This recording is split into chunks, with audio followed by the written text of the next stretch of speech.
Good morning, everyone. I'm Dr. Chayan Saha, Associate Director, Appropriate Scale Mechanization Innovation Hub, Bangladesh, and Professor, Department of Farm Power Machinery, Bangladesh Agriculture University. Would like to welcome you all on behalf of Appropriate Scale Mechanization Innovation Hub, Bangladesh project in today's virtual annual workshop 2020. The theme of the workshop is Appropriate Scale Mechanization, a key to sustainable food security in Bangladesh. So the workshop is taking place virtually due to unwanted COVID-19 pandemic situation. The workshop is divided into two sessions, inaugural session and panel discussion session. And the program will be ended with the closing remarks. We are very glad delighted to have the presence of the distinguished guests of the inaugural session, distinguished panelists, representative of development partners, USAID, FAO, ED, CIMIT, IDE, UNIDO, distinguished researcher and academician from the international universities of USA, Burkina Faso, Senegal, Cambodia, and different agricultural and science and technology universities of Bangladesh, eminent researcher from the different research institutes, dean of the different faculties of Bangladesh Agriculture University, director of different academics and research entities of Bangladesh Agriculture University, participant from public sector partner like Department of Agriculture Extension and Bangladesh Agricultural Development Corporation, and private sector representatives, students, progressive farmers, distinguished guests, print and electronic media, ladies and gentlemen, very good morning to all of you again. We hope that you will be with us until the closing of the workshop. Some housekeeping during the workshops. Please keep your microphone mute until you speak in question answering session. If you have any question during the presentation or panel discussion session, you may put your question in the chat box or raise your hand. There is a system in the Zoom. You may turn off your video for better streaming or saving the megabytes of the data for the participants who are connected via cell phones. The meeting is being recorded and we are all in live on YouTube as announced earlier in the invitation. YouTube link can be shared in your Facebook pages. Hope there should not be any problem from your side. In the inaugural session, we are very glad to have Honorable Minister Dr. Mohammad Abdur Razzaque MP, Ministry of Agriculture, Government of the People's Republic of Bangladesh as the chief guest, Honorable Vice Chancellor Professor Dr. Lutful Hassan, Bangladesh Agriculture University, Mymensingh as the chief patron, Professor Dr. P.V. Vara Prasad, Director, Feed the Future Innovation Lab for Collaborative Research on Sustainable Intensification, Kansas State University, USA as the special guest. Today's inaugural session keynote speaker is Professor Dr. Mohammad Monjul Alam, Project Director, ASMIH-Bangladesh, and Professor, Department of Farm Power and Machinery, Bangladesh Agriculture University, Mymensingh, Bangladesh, and Professor Dr. Prasanta Kumar Kalita, Director, Appropriate Scale Mechanization Consortium, University of Illinois at Urbana-Champaign, USA, is the session chair of the inaugural session. In this session, after keynote presentation, we'll hear in short from a farmer and a local service provider about their experience as user and entrepreneur of transplanting, harvesting, and CA machine. Then we'll go directly to our guest speech. Please hold your question until the panel discussion session, where we'll get sometimes for taking your questions and suggestions. However, you can put your questions and remarks in the chat box of the Zoom platform as well as in YouTube platform that are joining us from outside of the Zoom platform. So now with the permission of the chair, Professor Dr. Prasanta Kumar Kalita, I would like to start the inaugural session. Professor Kalita, please. Yes. Yeah, good morning. Assalamu alaikum to everybody. Dr. Saha, please start as it was planned. Thank you very much.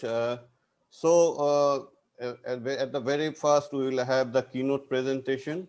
So our keynote presenter is Professor Dr. Monjul Alam. Professor Dr. Monjul Alam is a professor at the Department of Farm Power Machinery, Bangladesh Agriculture University, Bangladesh. He is a frontier researcher in the field of agricultural machinery and contributing over the years of appropriate scale agricultural mechanization and value chain analysis of agricultural sector. At present, he's leading two Feed the Future USAID funded projects, Appropriate Scale Mechanization, Agriculture Mechanization Innovation Hub, and Post-Harvest Loss Reduction Innovation Lab in Bangladesh. His keynote presentation title is Appropriate Scale Mechanization Innovation Hub Bangladesh, a Sustainable Approach. So it is my great pleasure and privilege to invite Professor Dr. Mohammad Manjul Alam for his keynote presentation. Sir. Thank you, Dr. Chayan. So I'm sharing the presentation here. So thank you, everyone. Honorable Chief Guest, Dr. Mohammad Abdur Razzaque MP, Minister of Agriculture, People's Republic of Bangladesh. Honorable Chief Patron, Professor Dr. Lutful Hassan, Vice Chancellor, Bangladesh Agriculture University. Honorable Chief Guest, Special Guest, Professor Dr. P.V. Vara Prasad, Director, Feed the Future Innovation Lab for Collaborative Research on Sustainable Intensification, Kansas State University. Honorable Session Chair, Professor Dr. Prasanta Kalita, Director, Appropriate Scale Mechanization Consortium, University of Illinois at Urbana-Champaign, USA. Panel discussions. Representatives of USAID mission, foreign mission, and diplomatic partners, participants from ASMC partner countries, participants from public and private sectors, distinguished guests, ladies and gentlemen, very good morning to all of you. This is Manjul Alam, the project director and the professor Bangladesh Agricultural University. Welcome you all to my presentation on Appropriate Scale Mechanization Innovation Hub Bangladesh, a Sustainable Approach. I will concentrate my talk on context of Bangladesh agriculture, project objectives and activity framework, key activities and achievements of the project, sustainable impact strategies, and urgent policy intervention. Ladies and gentlemen, in recent past, Bangladesh has few successes. All of we know that Bangladesh is the fourth largest rice producer, third largest vegetable and inland water fish producer, and fifth largest aquaculture fish producer in the world. Since the independence of Bangladesh in 1971, the production of rice has increased over threefold to reach 55.4 million tons in 2019, compared to double the population growth. And Bangladesh attains self-sufficiency in paddy production. However, we are facing some challenges, like agricultural land is decreasing by 0.5% per year. At the same time, the labor, on-farm labor is also decreasing. It was 43% of the total rural force in 2017 and expected to be reduced to about 36% by 2020 and 20% by 2030. We have achieved mentionable mechanization in tilling, irrigation, and threshing of crops. However, planting, harvesting, and conservation agricultural activities are lagging far behind.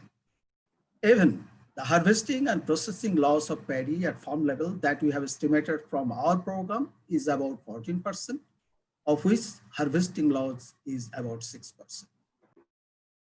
Under this backdrop, so what would be the solution?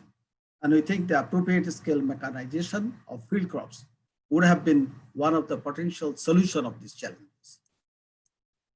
Ladies and gentlemen, ASMIH-Bangladesh actually started working from October 2015, and it will be ending in September 2020 by a few days' time. And we are really fortunate that we already have a second phase of 3 years. The overall objective of this ASMIH-Bangladesh is to promote appropriate scale agricultural mechanization for sustainable intensification, focusing on smallholder farmers, on-farm operations, and to improve land and labor productivity in a sustainable manner, considering the social, economic, and environmental impacts, and with a special focus on the role of women. So as I mentioned, the main three areas are still lagging behind in mechanization. So particularly this project is looking about this transplanting, harvesting and conservation agricultural problem to solve. And we're working at the Fit the Future areas of Bangladesh, especially in the southern delta, involving Dumuria, Upazila of Khulna, Wazirpur, Upazila of Barishal, Suvarnachar, Upazila of Noakhali, and Kalapala, Upazila of Patuakhali. So ladies and gentlemen, this slide shows us the activity framework of this ASMIH-Bangladesh. In the first year, we have established this innovation hub, and we have identified the specific areas of mechanization, and we have assessed and benchmarking the situation, and we have identified the stakeholders and their need for capacity building. In doing so, we engaged our partners from public and private sector. We performed the SWOT analysis to identify the major areas and technologies. We visited sites and we conducted the farm household survey. In the second year, we have assessed the technical and economic feasibility and robustness and end users' performance of the identified technology. In doing so, we have done extensive experiment at the field level and the fields of different areas of Southern Delta. In the year 3 and on, we have started to scale up this identified and the mechanized solution that have been identified by the project to other areas of Southern Delta. In doing so, we have conducted training, demonstration, and piloting of these technologies, and as well as we have developed some service providers of these machines. And the final years, we try to do some policy advocacy and for seeking further fund for sustainability of the hub. In doing so, we have arranged policy dialogues, workshops, and symposiums, and we seek for the funding sources, and we have got the second, actually, the phase of this ASMIH. So now I like to concentrate on rice transplanting. So just a few years back, the rice transplanting was totally manual, and it is actually very time consuming and laborious. But the machine transplanting needs special type of seedling raising. So there are two types of seedling raising, either in the mat or in the trays. So in our program, we have standardized the methods of seedling raising. And we have already identified the rice transplanter models which are suitable for Bangladesh condition.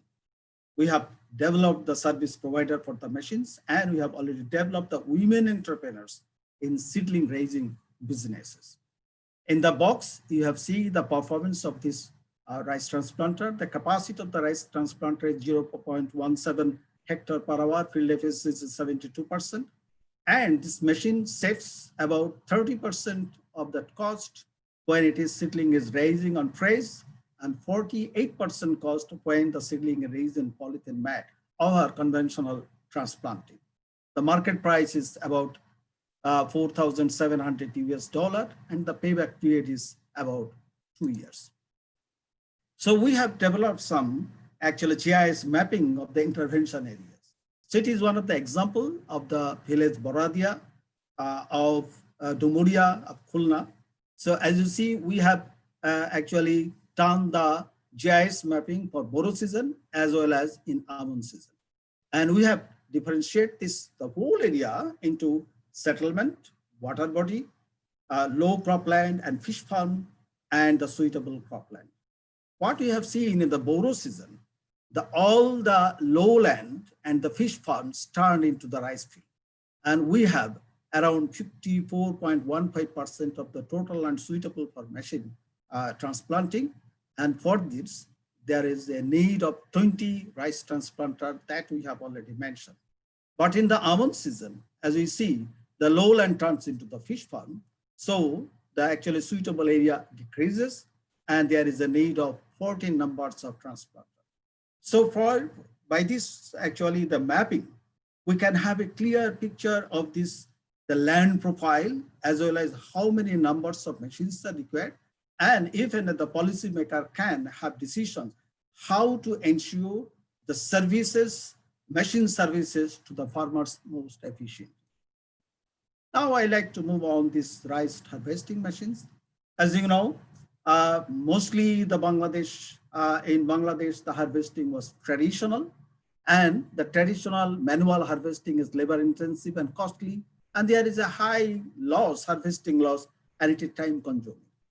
That when we actually tried this reaper and mini combined harvester at the initial year of our research project, so we found that even the reaper is low capacity and it needs threshing and cleaning separately, and it cannot harvest actually shorter crop.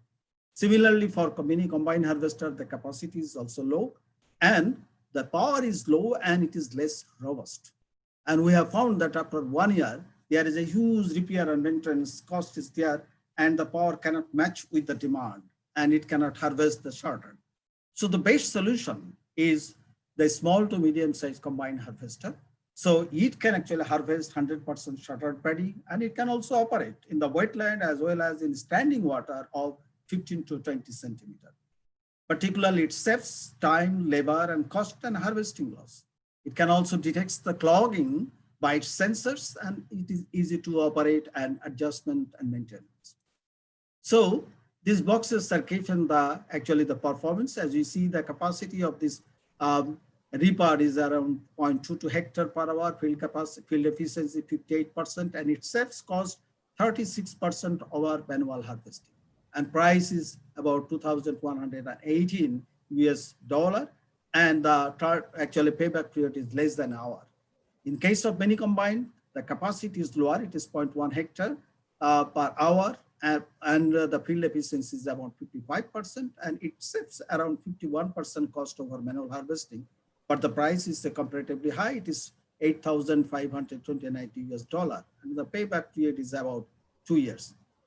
In case of combined harvester, the capacity is higher, it is 0.45 hectare per hour, and it can save around 61% of the loss. It can save 4.7%, 74% of harvesting loss, and it can save actually 70% of the labor requirement.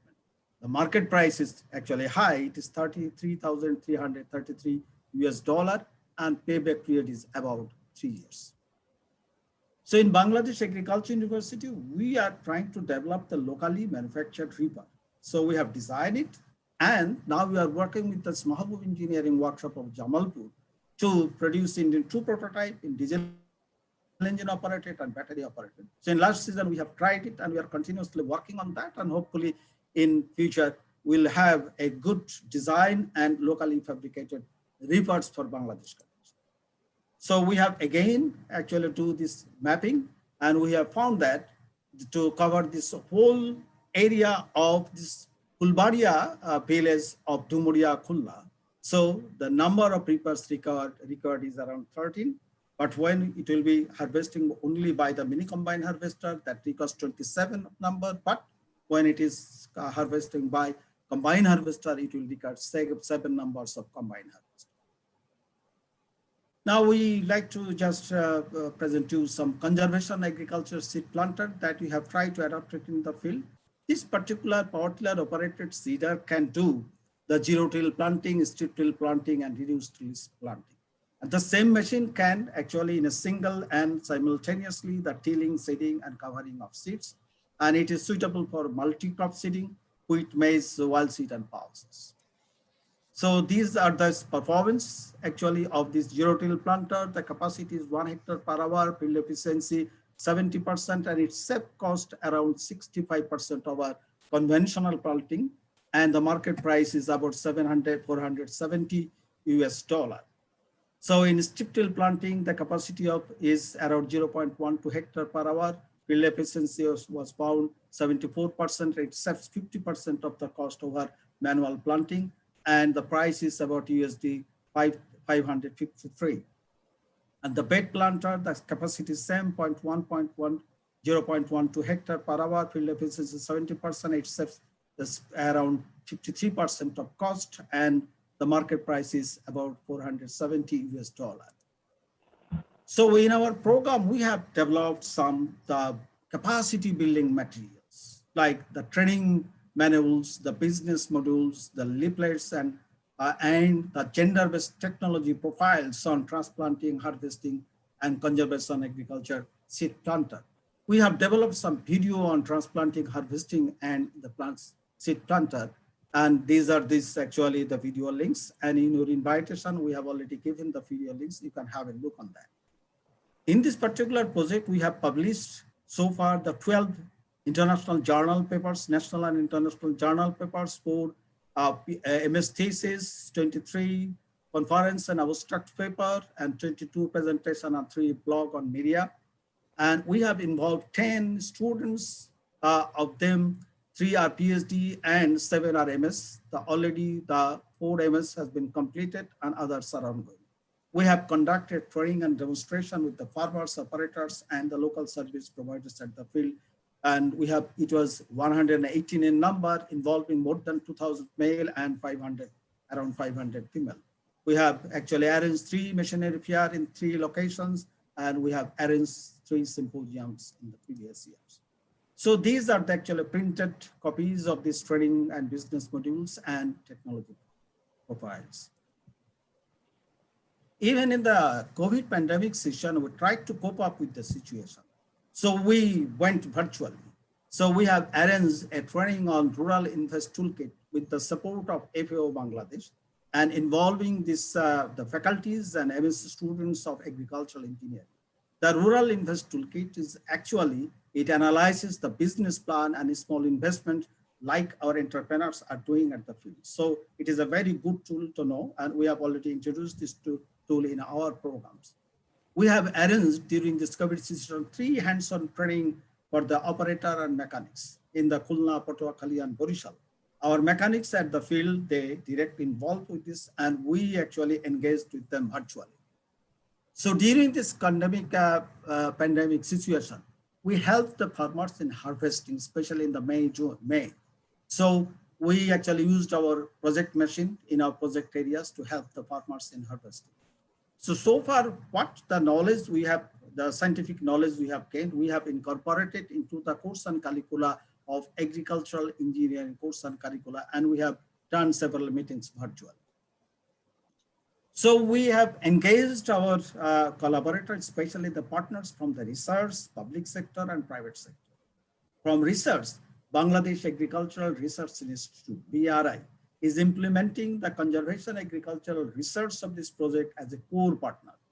And from the public sector, Department of Agricultural Extension is collaborating in on-farm project activities and implementation. And as we know that the Department of Agricultural Extension is implementing government subsidy program under the Ministry of Agriculture. And the private sector partners like ACI Motors and the Metal, they have helped us in provided the machines for testing and the field demonstration. They are actually marketing nationwide agricultural machines. And especially these two, especially the ACI Motors, actually mobilizing some of the resources for our research and development. And Mahbub Engineering, as I already mentioned, is collaborating in designing and modification of PAU, reaper, and marketing all over the country. So in our program, actually in the program areas, you see that around 7 rice transplanter, 3 mini combine harvesters, 16 reapers, and 19 seed planters that were purchased by the actually potential entrepreneurs. So, and especially from the subsidy program of the government. So we engage those people, we have trained them on operation, maintenance, and business management, and we have developed this entrepreneur, and we have had with them for the long-term mentoring. What we have found that long-term mentoring is really important, just because if we are with them for a season long, they will be experienced and they will be self-reliant on this entrepreneur. So now I like to draw your attention into the policy shift in the agricultural Bangladesh agriculture, especially the shifting focus from mini combine harvester to combine harvester. So as I mentioned that in the earlier years of ASMIH-Bangladesh, we have identified 2 technologies. One is the reaper, another is the mini combine harvester. So we have tested extensively those machines in the farmer's field, and we have those results. We analyze the financial and the business assessment of those technologies, and we have the feedback from the farmers as well as the local service providers. And we have found that especially the mini combine harvester, after 1 year, the repair maintenance cost is going up and the power is not suitable for Bangladesh and it is less robust. Then we talk to the private sector, especially the ACI Motors and the Metal. So provide this from small to medium sized combine harvester. So they provided us those machines and we have tested extensively and with this financial business assessment and farmers feedback. Based on that, DAE, especially the mechanization program, is always collaborating with us. So we talked to the private sector and we talked to this DAE, and then we engaged with the Ministry of Agriculture. Really, we are humbled that our chief guest, Dr. Abdur MP, is with us. So he's a visionary leader in Bangladesh agriculture. He's transforming this agriculture into a mechanized agriculture, from the subsistence agriculture to a commercial agriculture. So when we talk to the Ministry of Agriculture, I like to thank that they took up this idea and they included this combine harvester into the subsidy program. And now the combine harvester are having 50 to 70% subsidy. And there was a big policy shift. I again like to thank our today's chief guest, Honorable Minister. So he took a very courageous decision. You know, before earlier, there was a provision that no single machine can have subsidy more than 500,000 Bangladeshi taka. But the cost of this mini combine harvester is around more than $33,000. So having 50% subsidy is a big number of money. So by his courageous leadership and the decision, now the policy has changed, and during the COVID-19 pandemic situation, the Ministry of Agriculture came out with a program of $23.81 million to promote this repair and combine harvester, especially in the Haur areas, that is the low-lying areas of Bangladesh. We are facing really a substantial problem to harvesting that crop at this time. So that project actually gave a very, very big push to this harvesting in time, particularly in those areas. And now the government is implementing a subsidy program worth USD 3.6 billion on agricultural machinery. In the next 5 years, it will be implemented, and more than 15,000 of small to medium sized combined harvester will be disseminated all over the country. So this policy shift will make a huge impact on the mechanization, especially on the harvesting mechanization of the country. And ASMIH-Bangladesh was instrumental in providing this technical and the financial and the business assessment information in the whole shifting of this policy. Now, I like to actually conclude with some urgent policy interventions. As we know, this capacity building of local service providers, especially the operators, mechanics, and local workshops, are really important.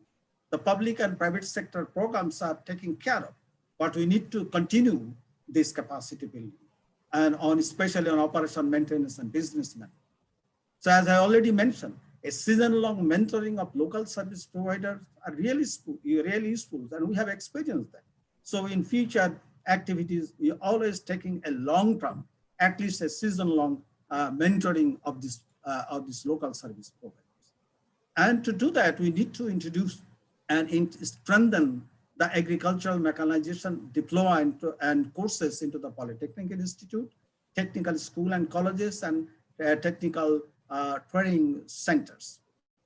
We know that when a company is actually selling a machine, they are providing after-sales service, but we need a prompt and effective after-sales service. And it is to be mandatory when the machine is being sold to the local service provider.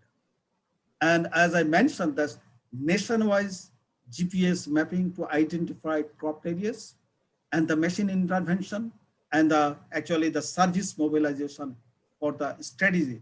It is very important to have a nationwide GIS mapping. So as we know that in agriculture, there is a provision from this public and private sector bank to provide agricultural credit, but they are tempted to provide this credit in the short term. But agricultural machinery need a long-term credit. So there should be a clear instruction to public and private sector commercial banks for disbursing at least 50% of agricultural credit to agricultural machinery. And to implement all of this, actually, the policy intervention, we need immediate recruitment of agricultural engineers in the Department of Agricultural Extension for effective and successful implementation of agricultural mechanization strategy of the government of Bangladesh. I'd like to actually, from the community of agricultural engineers and from BAU, I'd like to thank today's chief guest, our minister, for his initiative and taking care of these agricultural engineers and putting them in agricultural extension department under the Ministry of Agriculture. So I like to acknowledge the future, the USAID, the SIIL, Kansas State University, University of Illinois, Bangladesh Agricultural University, Bangladesh Agricultural Research Institute, Department of Agricultural Extension, ACI Motors, and the metals, and our other partners for their contribution in this research. So thank you everyone for listening me and giving me the time. Thank you again. Thank you, sir. Thank you, sir, for your nice and informative presentation on the ASMIH-Bangladesh project activities and future suggestions. So, dear participant, you can watch the videos on transplanting, harvesting, and seed planter machines as the link shared by you in the mail. And the videos are made by ASMIH-Bangladesh with the help of Agricultural Information System, DAE. So now I would like to invite one of the female farmer, Ms. Shahinur Begum from Dumuria, Khulna, to share her experience in using machines in crop production. At the end, she will speak in Bangla, so I will translate at the end after her piece. So, Ms. Shahinur Begum, are you there? Shahinur Begum achen? Shahinur Begum? জি জি আপনি একটু বলেন যে আপনি যে project থেকে training নিয়েছেন ব্যবহার করছেন আপনি কি সুবিধা পাচ্ছেন এই একটু বলেন আমাদের সাথে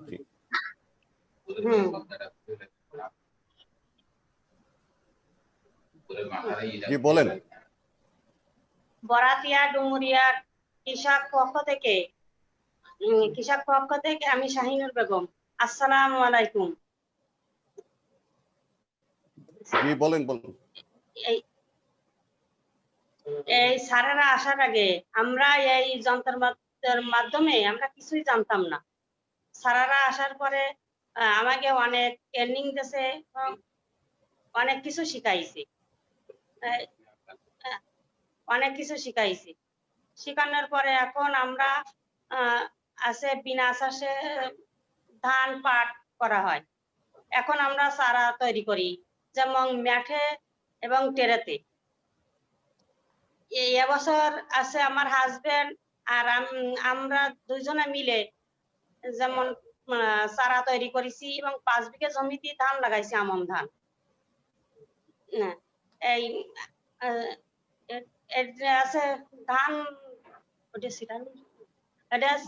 সিটার মেশিন দিয়ে এবং অফিসের মাধ্যমে যে স্যারেরা আমাকে সাথে থাকে ধন্যবাদ আপনাকে শাহিনুর ধন্যবাদ আপনাকে actually what Shahinur was telling that they didn't know about the latest machinery which can be used for the crop production. So after being ASMIH-Bangladesh there, they learn about the technologies. Now they can grow seed, they can do the seedling raising with the help of the latest technologies. The tray and mat, and they can use the transplanter machine and seeder machine for transplanting. Also, what they are trying to do, they are trying to use unpuddle condition for growing rice and other crops like jute and mung bean. So thank you, Shahinur, for sharing your experience. Dhonnobad apnake. So now we can hear from. Dhonnobad apnake. Thank you. So now we can hear from Mr.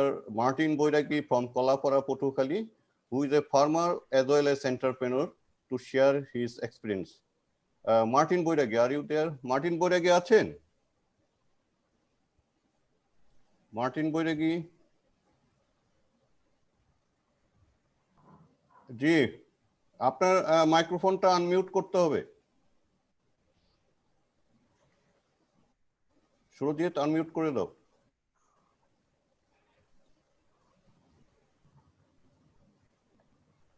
Martin বৈরাগী, আপনি শুনতে পাচ্ছেন? আপনার মাইক্রোফোনটা unmute করতে হবে।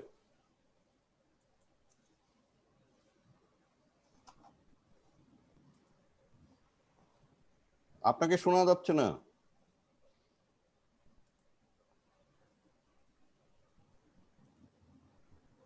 Sir আপনিও করতে পারবেন, পার্টিসিপেন্ট লিস্ট থেকে আপনিও করতে পারবেন, হোস্ট করতে পারবেন। জি, মার্টিন বৈরাগী বলেন, আপনি আপনার যে এই যে আপনি যে কাজ করছেন, আপনি নিজে চাষ করতেছেন, আপনি এন্টারপ্রেনার হিসাবেও আপনি অন্যকে সার্ভিস দিচ্ছেন, তা আপনি বলেন যে মেশিন ব্যবহার করে কি সুবিধা হচ্ছে আপনার?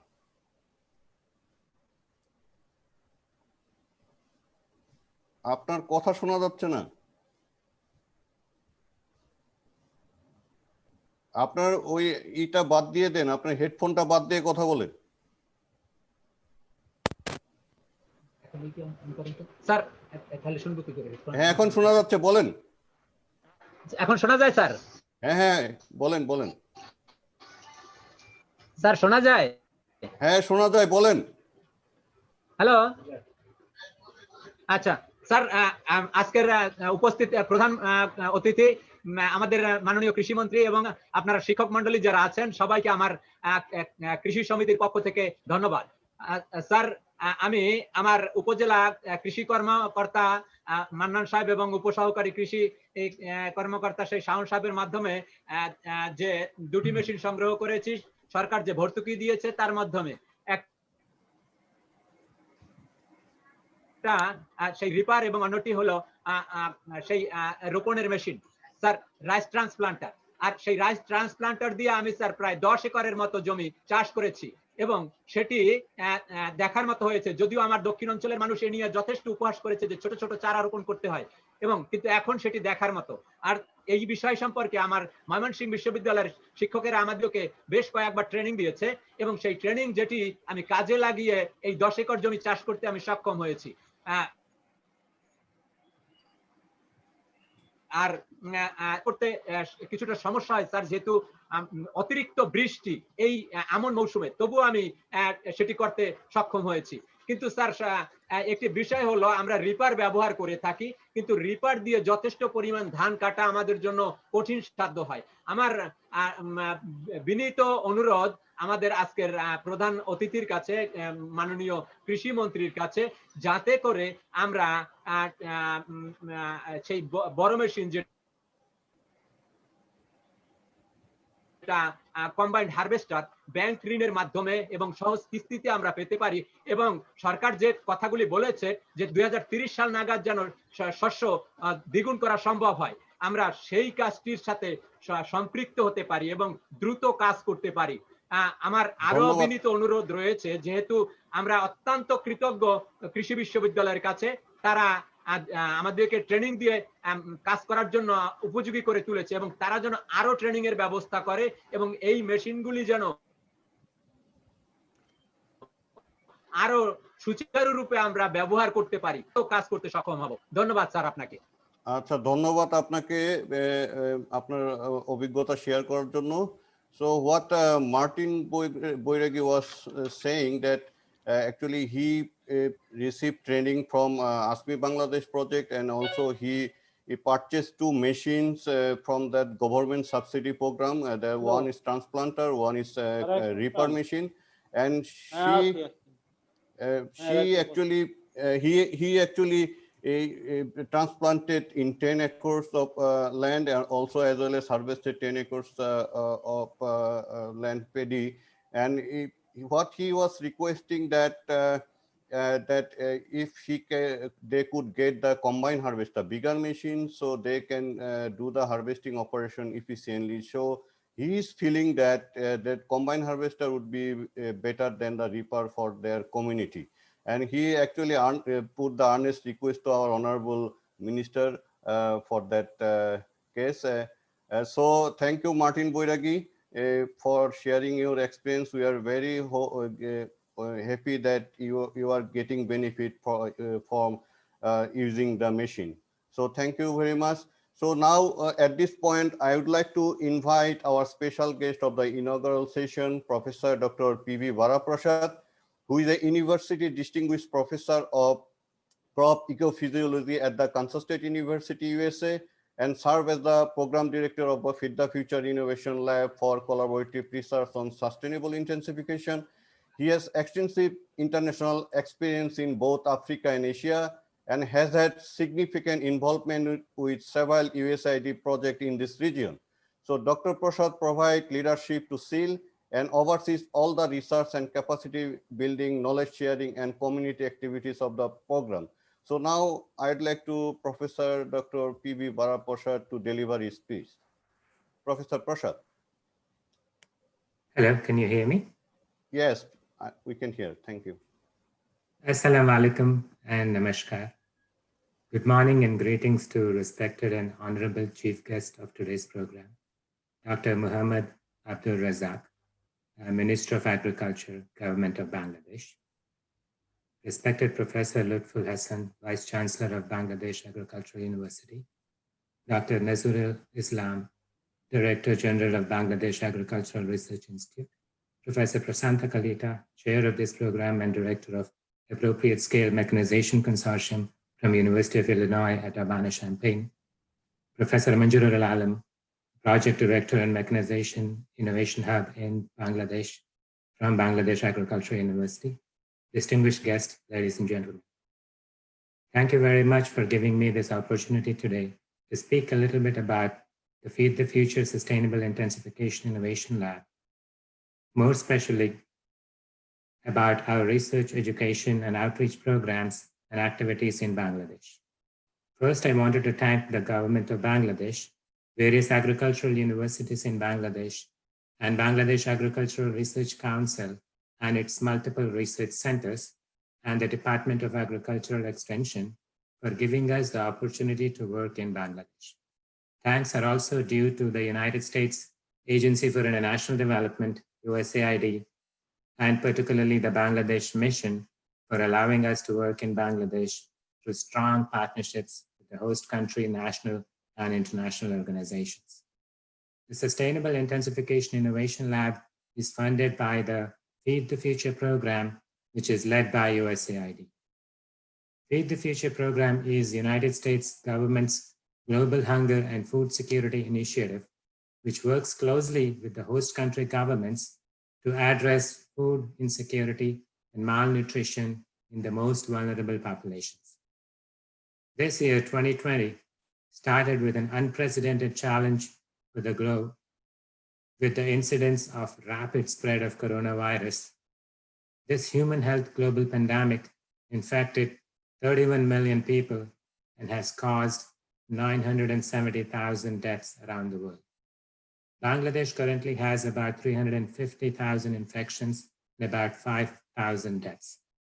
The impact of this global pandemic will be felt in both the short and the long term on human health, movement and migration of people, loss of jobs, and employment opportunities at both on-farm and off-farm activities.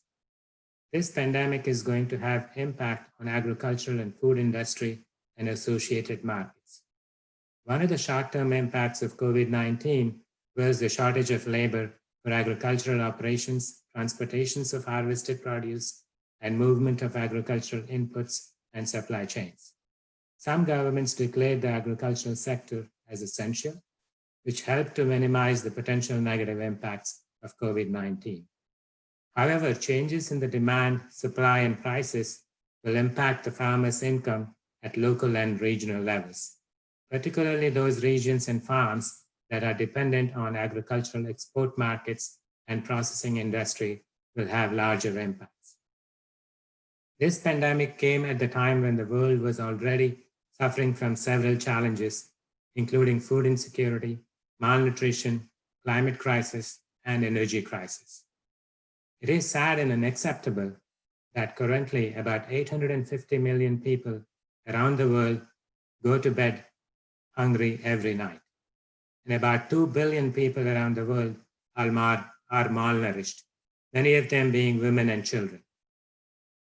Some are undernourished, with those not receiving enough calories, some with micronutrient deficiencies, particularly iron, vitamin A, and zinc. And others are suffering from obesity and associated illnesses.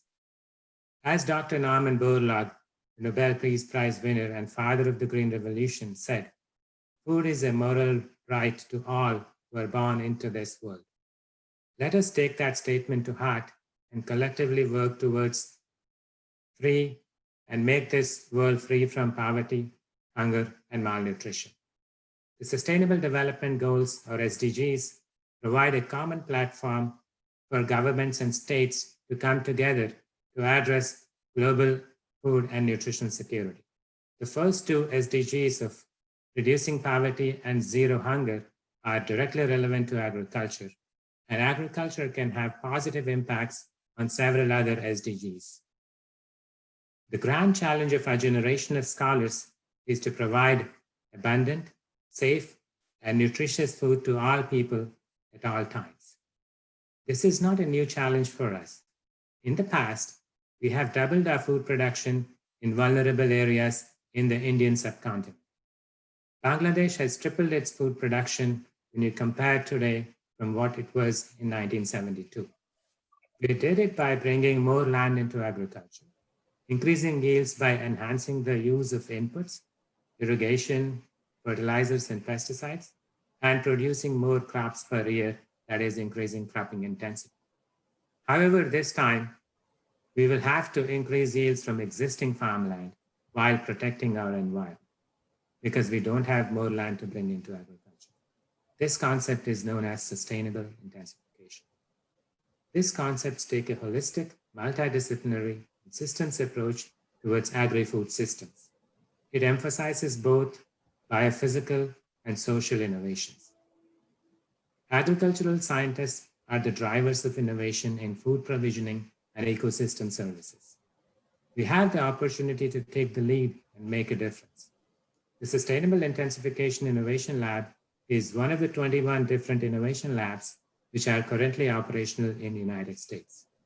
Kansas State University serves as the management entity for the Sustainable Intensification Innovation Lab, and I have the privilege of serving as its director. Our innovation lab began in September 2014 and will continue until September 2024. From 2014 to 2019, we were operational in 6 countries around the world: Senegal and Burkina Faso in West Africa, Ethiopia and Tanzania in East Africa, Cambodia and Bangladesh in Asia. I'm pleased to say that we will be continuing our programs for the next 4 years in Bangladesh, Cambodia, and Senegal. We may have few other opportunities to work in other countries as well.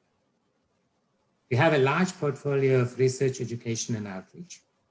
We bring an extended network of US universities and link them with the host country organizations and partners. We currently support more than 60 national and international organizations, bringing together more than 130 scientists and support more than 120 students around the world. We support multiple research projects and have continued to fund 4 consortium. One is the Appropriate Scale Mechanization Consortium, which is organizing this event. We have already learned about it from our team members. The others include Geospatial and Farming Systems Research Consortium, Soils Consortium, and Policy Research Consortium. We have several ongoing programs in Bangladesh with multiple partners. Most of these programs are operational in Delta, coastal, and polar regions in the south. These are the Feed the Future zones and home to most vulnerable populations in Bangladesh. First, we have the Mechanization Innovation Hub, which is focused on developing, adapting, promoting appropriate scale mechanization tools that help smallholder farmers, with particular emphasis on women farmers, so that they can be more efficient in planting, harvesting, and threshing, You've heard some of the details from Dr. Manjurul Alam. These improved machinery designs also support conservation agricultural practices, which is key to improving soil health and minimizing soil degradation. Most of the research and outreach activities are being conducted in on-farm conditions that will help build the capacity and empower smallholder farmers. There is a significant attention to education of graduate students, both master's and doctoral degrees, and curriculum development on aspects related to agricultural mechanization and agricultural engineering. I especially wanted to thank the leadership of Bangladesh Agricultural University, who worked closely with other private and public sector organizations to establish this hub for mechanization in Bangladesh. I am very pleased with the accomplishments of this innovation hub in such a short period of time and their influence on the policy. We've already heard about their activities and accomplishments earlier today. Second, we have a research program which is focused on polders communities that is home to many vulnerable and resilient people. This is in partnership with Kansas State University and International Rice Research Institute. The activities of these projects are focused on high-yielding, stress-tolerant, and high-zinc rice varieties, and introduction of high-value dry season crops with improved management practices. The goal is to diversify and increase farm income and improve household nutrition. Third is our Geospatial and Farming Systems Consortium, which uses advanced geospatial, remote sensing, and digital tools to map existing resources and identify opportunities for sustainable intensification, and to determine suitability and scalability of selected innovations in different Feed the Future geographical zones in Bangladesh. All of these projects work directly and closely with host country national agricultural research and extension systems and their networks. Local agricultural universities, local private sectors, and several international organizations, including International Rice Research Institute, International Maize and Wheat Improvement Center, are part of our networks. Despite the challenges of an increasing population, climate change, soil degradation, intrusion of saline water, frequent flooding, there has been significant progress made to address food and nutritional security in Bangladesh. This is due to strong government programs and their commitment. Bangladesh has great potential to lead in several areas in agricultural science and technology, particularly in the areas of natural resource management, adaptation to climate change, diversification, and mechanization. I am pleased to witness the support of central and state government to climate smart and nutrition smart agriculture, agribusiness management, entrepreneurship, and private sector engagement. There are several government programs targeted directly towards welfare of the farmers. This is commendable and noteworthy, as this speaks directly to the leadership and commitment of the Honorable Minister of Agriculture and the government of Bangladesh. Strong and sustained support from the government and private sector is key to success of agricultural program. We truly appreciate your support and commitment. This is an exciting and challenging phase for agricultural scholars. While we celebrate the past successes, we need to be prepared for future and current challenges.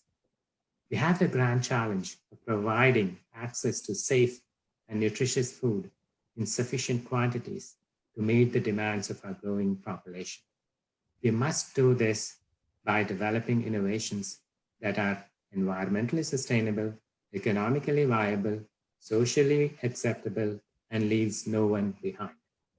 Bangladesh is a young country, and we need to engage youth in agriculture. Agricultural mechanization, bioprocessing and engineering, geospatial and digital tools provide this unique opportunity for youth to see agriculture as technology, agriculture as business, and entrepreneurship. We need to transform the image from being seen as hard work, backbreaking, and risky to something that focuses on its true value and cause. We need to promote agriculture as food, agriculture as nutrition, agriculture as health, agriculture as business, agriculture as technology, and agriculture as fun. And mechanization gives us this opportunity. Let us together pledge that we will all work for the welfare of our farmers who provide us food, take care of our planet for the present and future generation, conserve our natural resources, and let's all be global citizens. Once again, I thank the Ministry of Agriculture, Government of Bangladesh, leaders of local universities, Bangladesh Agricultural Research Council and its research institutes, Department of Agricultural Extension, private sector, and all our local, national, and international partners, and the USAID Bangladesh mission for giving us a chance to work in your beautiful and resilient country. I appreciate the opportunity to thank all of our collaborators and partners who are working hard to end hunger around the world. Stay safe and take care. Thank you. Thank you very much, Professor Prasad, for your nice deliberation and supporting us in research and development. So today's chief patron of the inaugural session is Professor Dr. Lutful Hassan. Dr. Lutful Hassan is the Vice Chancellor of the Bangladesh Agriculture University and a professor at the Department of Genetics and Plant Breeding, Faculty of Agriculture, Bangladesh Agriculture University. He has led collaborative research with many national and international organizations. Professor Hassan also worked with International Rice Research Institute, Ministry of Science and Technology, and act as a member of Pay Commission of the Governments of the People's Republic of Bangladesh. Dr. Hassan awarded Australian Memorial Fellow Award in 2015 for his outstanding contribution in research management. So it is my pleasure and honor to invite the chief patron to deliver his speech. Sir. Many thanks, Dr. Chayan. Most respectful and honorable chief guest, Dr. Muhammad Abdur Razzaque, MP, our visionary leader. Special guest, Dr. Prasad from Feed the Future, and Honorable Chair, Dr. Prasanta, Dr. Amin, keynote presenter, keynote speaker, Dr. Sattar Mandal and Dr. Ifeis Ansari, syndicate member of Bangladesh Agricultural University, Professor Alex, and Dr. Nasirul Islam, DG, BRI scientists, nurse system scientists, DAE personnel, personalities from international organizations like SIIL, USAID, Kansas State University, Urbana-Champaign, Illinois University, and International Rice Research Institute, teachers of Bangladesh Agricultural University, students of Bangladesh Agricultural University, Dr. Haidar from PKSF, and Shahinur Begum and Mr. Martin Boiragi from Kolapara. Thank you very much, and I would like to welcome everybody in this session. Today we heard it from Dr. Manjurullah. So the challenges has already been identified very clearly and has already been said by our special guest. What are the challenges over here? Mostly the labor scarcity and land will be decreasing. This is very clear. And we know very well, and that is why this Ministry of Agriculture is working very closely with other ministries of Bangladesh government. And so from that presentation, the challenges made over there is that the achievement of mentionable mechanization has already been in progress. So in Bangladesh, particularly under the Ministry of Agriculture, there are several attempts has been taken, and we have already achieved mentionable mechanization throughout the country everywhere. Last year we saw it has perfectly acted in Bangladesh under the leadership of our Honorable Minister, Agriculture Minister, Dr. Muhammad Abdur Razzaque. And now then harvesting and processing loss is there. So we need a very much appropriate scale mechanization is required in Bangladesh so that we can move in a right direction. And that is why our honorable presenter, keynote speaker, already ventilated his ideas for transplanting, harvesting, and conservation agriculture. And he has also showed us that how his training program and demonstration plottings and piloting all these has already increased the possibilities of this mechanization, introduction of this mechanization throughout the country.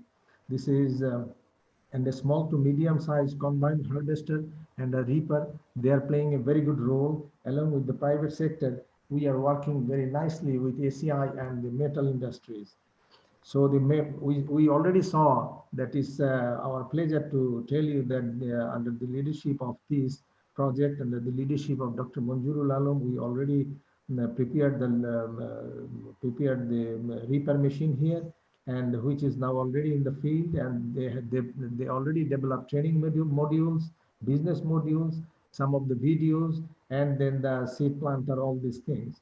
So there is a very good entrepreneurship development activities is going on, and it is long-term monitoring is also coming in the process.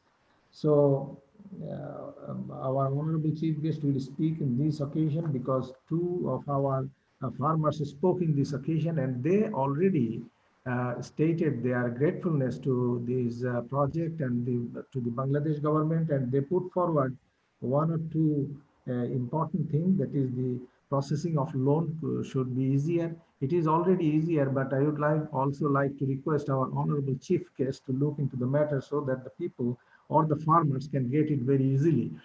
And the farmers already ventilated another idea, that there should be more training program to improve the efficiency of these of the introduction of mechanization, and full-scale mechanization is required, which already expressed in many occasions from our honorable minister. Our honorable minister always used to state that we need food security along with the nutritional security, which has already also been spoke by our special guest, Dr. Prasad, and everybody. So if we want to secure our full-scale food security and nutrition security in this country, then we need to address this mechanization program in a very nice way. And Dr. Manjurul Alam very nicely pointed out in conclusion that we need to have some local service provider. This is very, very important for the sustainability of this agricultural program. And another thing is that agricultural mechanization diploma courses. This is another very good idea. I mean, we need to see it very closely, that how we can integrate these courses to the diploma holders, particularly in the polytechnics, so that our students or these diploma holders, they can be benefited and they could be more knowledgeable in terms of mechanization and how this mechanization could be benefited throughout the country in Bangladesh. I mean, apart from these climatic changes issues and all these abiotic stress tolerance, we need to have more intervention of mechanization, particularly different type of mechanization in various areas of Bangladesh. And that is why the GIS mapping is also very much essential, and public-private sector should do it very closely, and we need to have more precise banking loan system from the banks for the farmers, so that it is very easy, and I mean, we can achieve the maximum benefit out of it. And another thing is very important, which has been led by our honorable agriculture minister, that the recruitment of agricultural engineers in DAE for effective and successful implementation of agricultural mechanization strategy of the government of Bangladesh. Our honorable minister has, in several occasions, we spoke with him, and he has taken the lead, and it is now in a very nice stage, and hopefully all these graduates will have more contribution in the system, and they will lead the country, so that the mechanization is at the doorstep of the farmers to improve, to have more successes in agriculture. And I would like to also, in conclusion, I would like to thank everybody, starting from the Ministry of Agriculture, from our leader, Dr. Muhammad Abdur Razzaque, and DAE personalities, DRI personalities, all the personalities from home and abroad, international organizations, and from the private sectors, that is ACI and metal industries, and finally the farmers and the media people. All I would like to extend my thanks from on behalf of Bangladesh Agricultural University to everybody, so that we can work together in future to make it as a success. Thank you very much, ladies and gentlemen. Thank you once again. Thank you, sir, for your nice deliberation and encouraging us, as always, for the research and academic development of Bangladesh Agriculture University. So, ladies and gentlemen, today we are very delighted to have Honorable Minister Dr. Mohammad Abdur Razzaque MP, Minister of Agriculture, as the chief guest. Dr. Mohammad Abdur Razzaque MP is the Minister of Agriculture, Government of the People's Republic of Bangladesh. He is a valiant freedom fighter and organizer of freedom struggle and the birth of independent Bangladesh. Prior to his present position, he decorated the position of Ministry of Food and Disaster Management during 2009 to 2012, and Minister of Food during 2012 to 2014. Dr. Razzaque pursued his graduation and MSc in agriculture from the Bangladesh Agriculture University. He earned his PhD in agronomy in 1983 from the Purdue University, USA. Dr. Razzaque started his professional career as a scientific officer of Bangladesh Agriculture Research Council, the apex organization of National Agriculture Research System, and eventually promoted to the rank of Chief Scientific Officer. During his research career, he served as the National Coordinator of Integrated Farming System Research and Development and contributed in agricultural policy and research to a great extent. He is one of the authors of the famous book entitled Methodology Guidelines for Farming System Research and Development in Bangladesh, published by BRC. He was assigned as editors of different scientific documents produced by BRC during his research career. He has in his good name a number of research papers published in famous journals in home and abroad. He is one of the forefront visionary leaders of smart agriculture and agricultural mechanization for sustainable food security in Bangladesh. We feel very proud of our Honorable MP, Minister. So I would like to invite Dr. Mohammad Abdur Razzaque MP to deliver his valuable speech. Sir, floor is yours. Thank you. I think I need to unmute my video. You can see me? I don't think you can. No, sir. We don't see you. Host need to be. Yes, sir.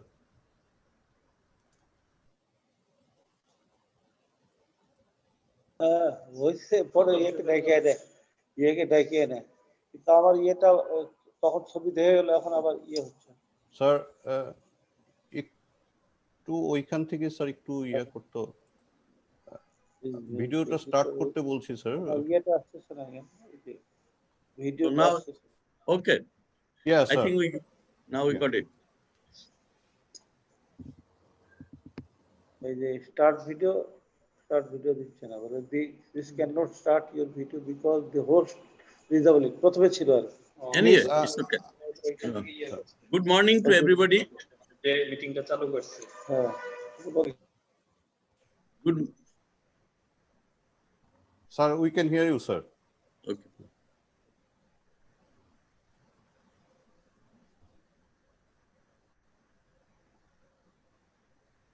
Good morning to everybody.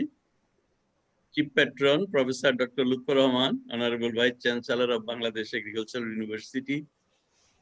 We have with us special guest, Professor Dr. P.V. Vara Prasad, Director, Feed the Future Innovation Lab, Kansas State University, USA. Session Chair, Professor Dr. Prasanta Kalita, Director, Appropriate Scale Mechanization Consortium, ASMC, University of Illinois at Urbana-Champaign. I'm recalling very much Urbana-Champaign campus while I was in Purdue doing my PhD. I visited Urbana-Champaign campus several times to celebrate our many national days and national program. Keynote speaker, Professor Dr. Mohammad Munjirul Alam. Just a few minutes ago, he nicely presented his keynote speech. Representative from our development partners, participants, distinguished participants from public and private sector,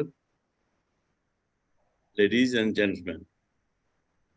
It is great pleasure and privilege for me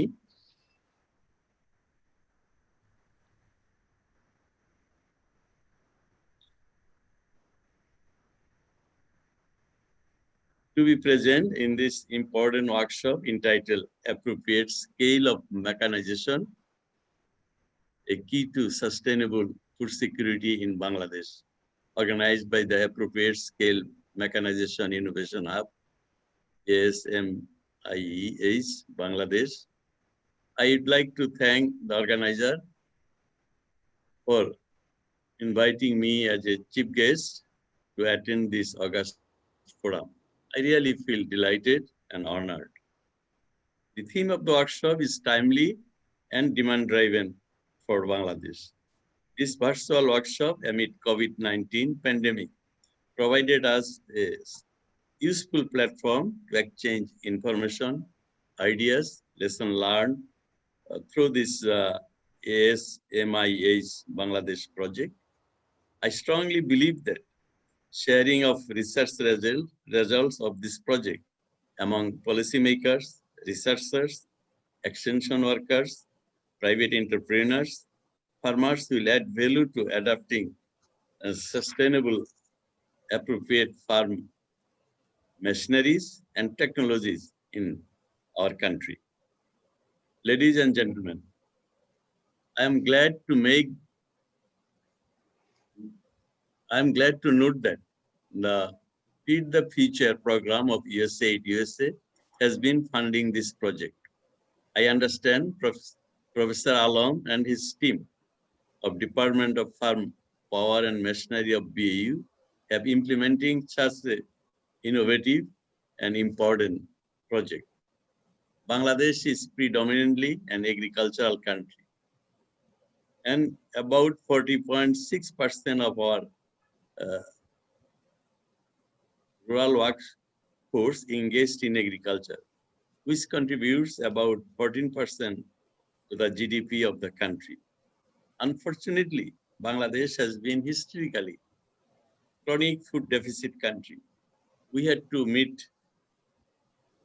import food or get assistance from our donor development partners to meet the requirement.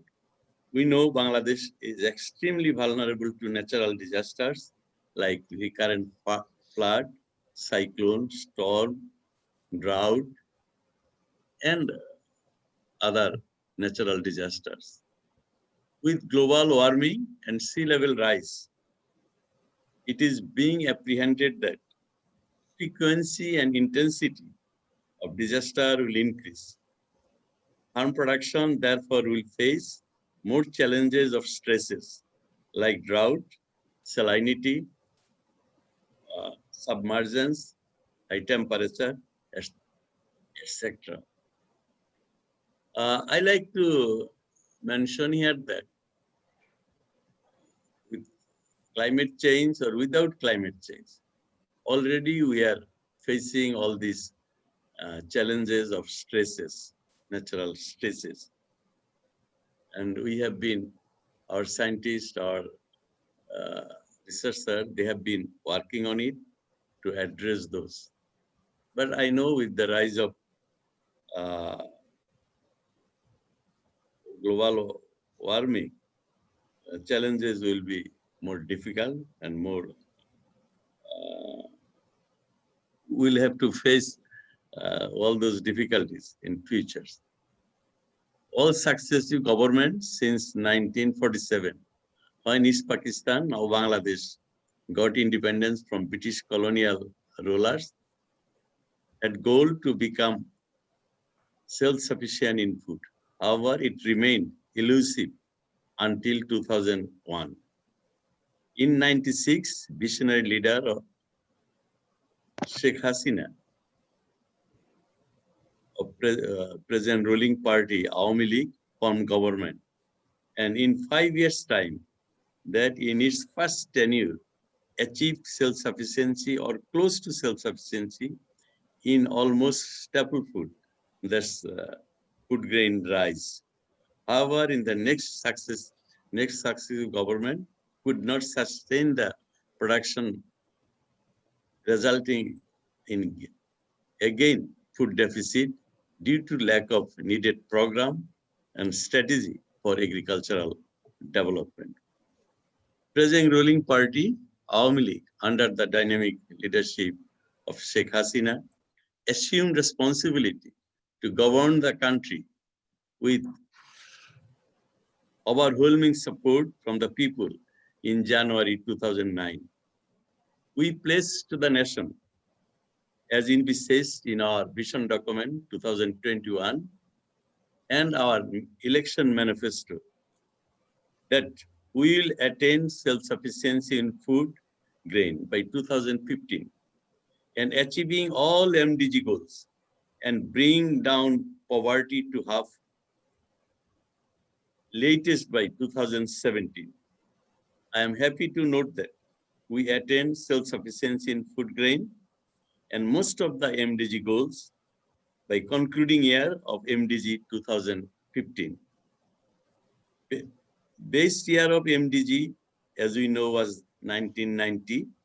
Poverty level stands as 58%, and now it has come down to only 20.5%. Extreme poverty, it was about 20%. It has come down to less than 10%. Production of other crops like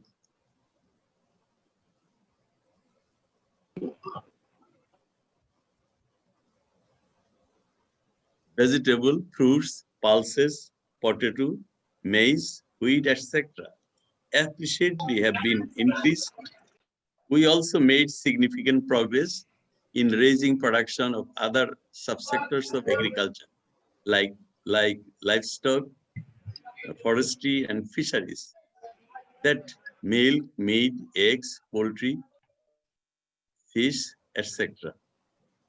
Proper government has initiated number of social safety net program to ensure access to the food, at least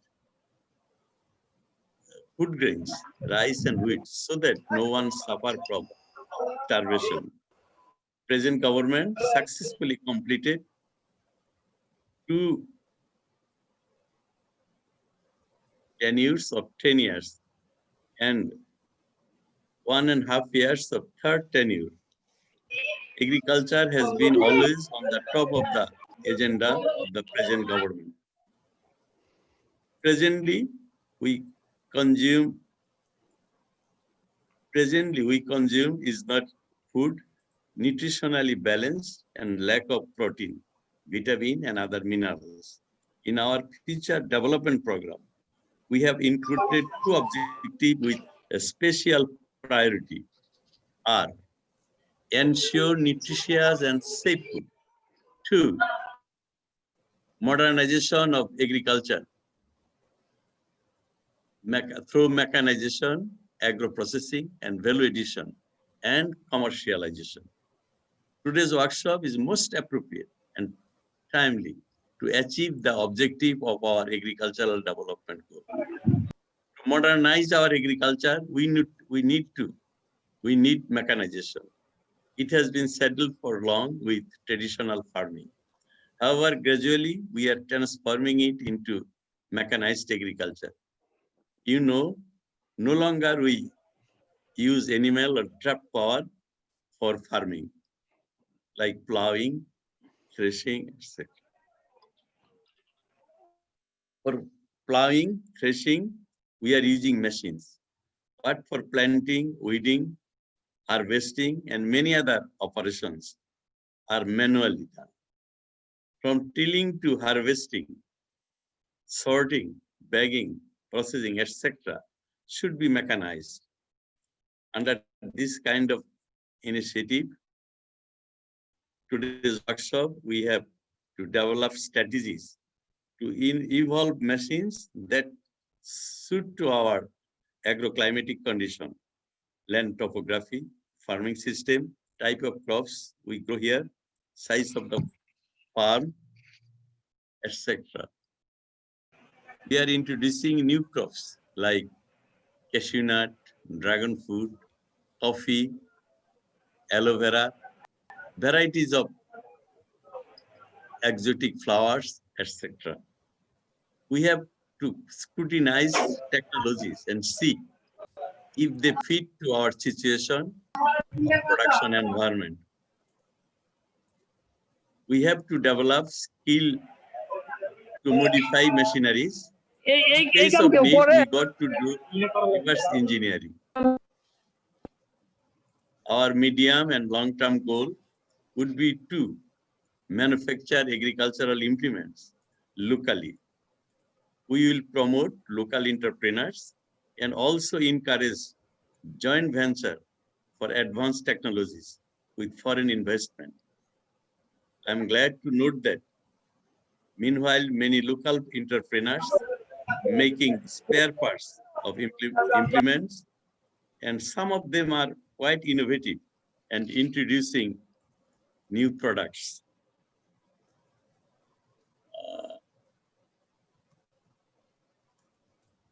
So from this project, I see it's kind of, they have been conducting adaptive research.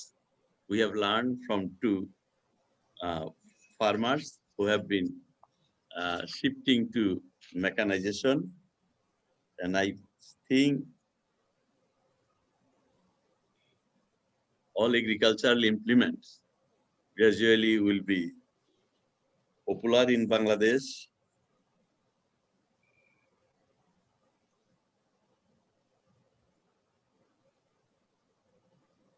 Our government emphasizing, as I said, that emphasizing on mechanization. Towards that end, we have been giving incentive to the farmers for adapting agricultural implements. We should help them to increase production, to move from traditional agriculture to modern agriculture. And government has been giving incentive of stimulus of 50% of the cost of a agricultural implement. Recently, our government has approved a project worth of about $500 million.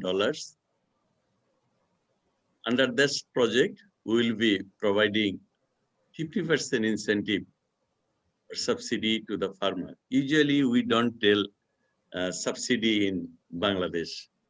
Our Honorable Prime Minister always she says that we invest in agriculture to increase production, to become self-sufficient in food. However, our development partners, they prefer to use the word subsidy. We call it investment or incentive or stimulus to the farmer. And we are giving 50% incentive.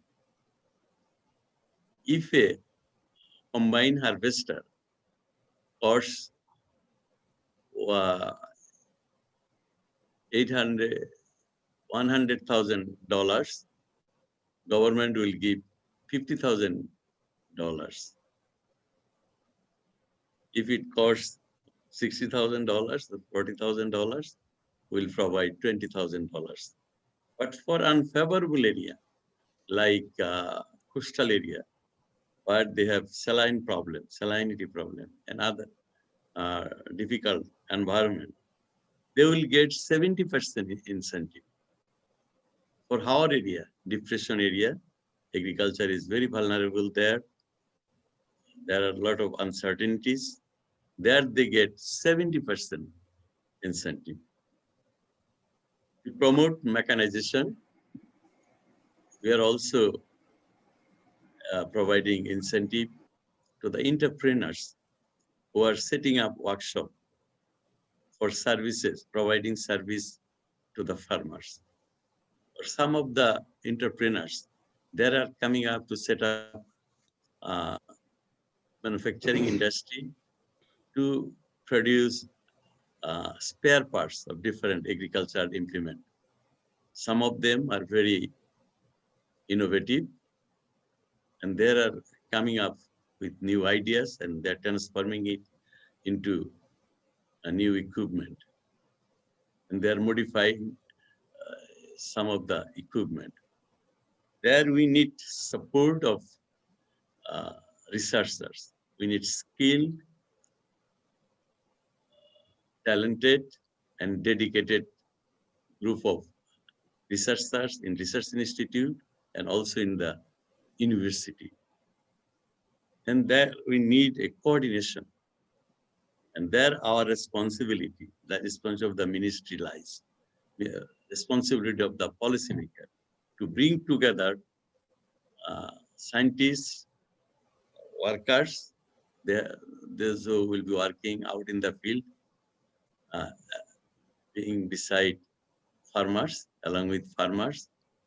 We have to learn from their experiences, and they will be well linked with universities and research institutes, those who are engaged in agriculture engineering research. I like to note that recently we have established a agriculture engineering wing in the Department of Agricultural Extension.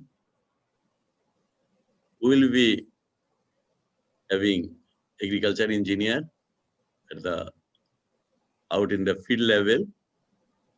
They will be able to help the farmers, entrepreneurs, then post-harvest, post-use, post-sale services, the equipment. I can tell you that for this government, there are a number of special priority, and mechanization is one of them.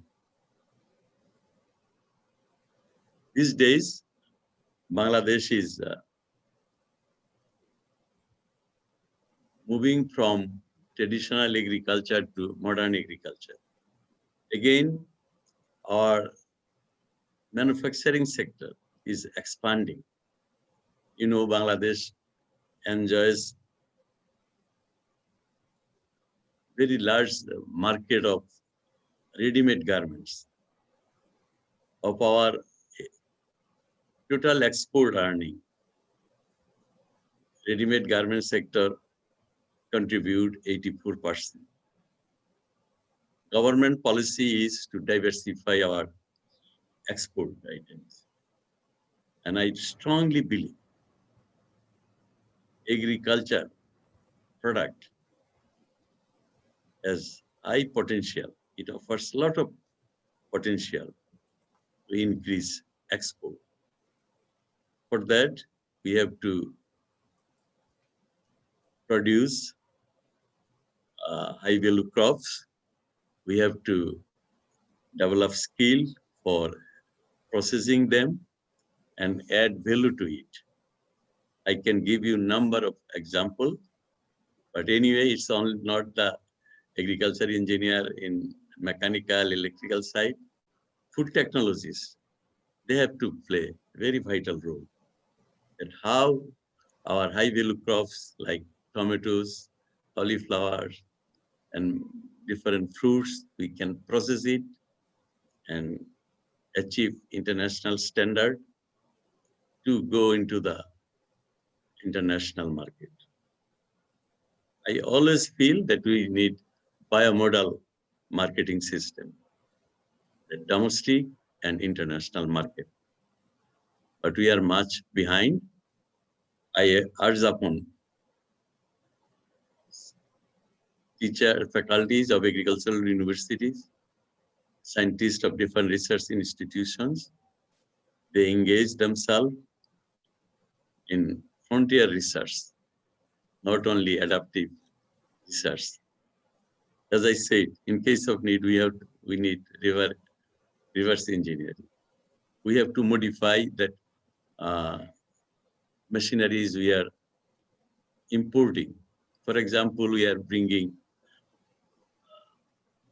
combined harvester from Myanmar, from Kubota, Japanese company.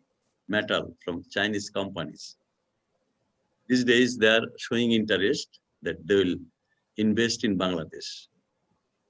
We'll encourage our entrepreneurs to go for joint venture and set up industry here and produce different agricultural implements domestically. And our Prime Minister reiterated in different occasions that we have to produce agricultural implements and other implements locally. We have created an environment for foreign investment. We are giving number of incentives to the foreign investor. So we are also setting up economic zone that will fix everything there. Connection of electricity, providing gas line, gas supply, ready-made plot for setting up an industry. So those are our initiatives.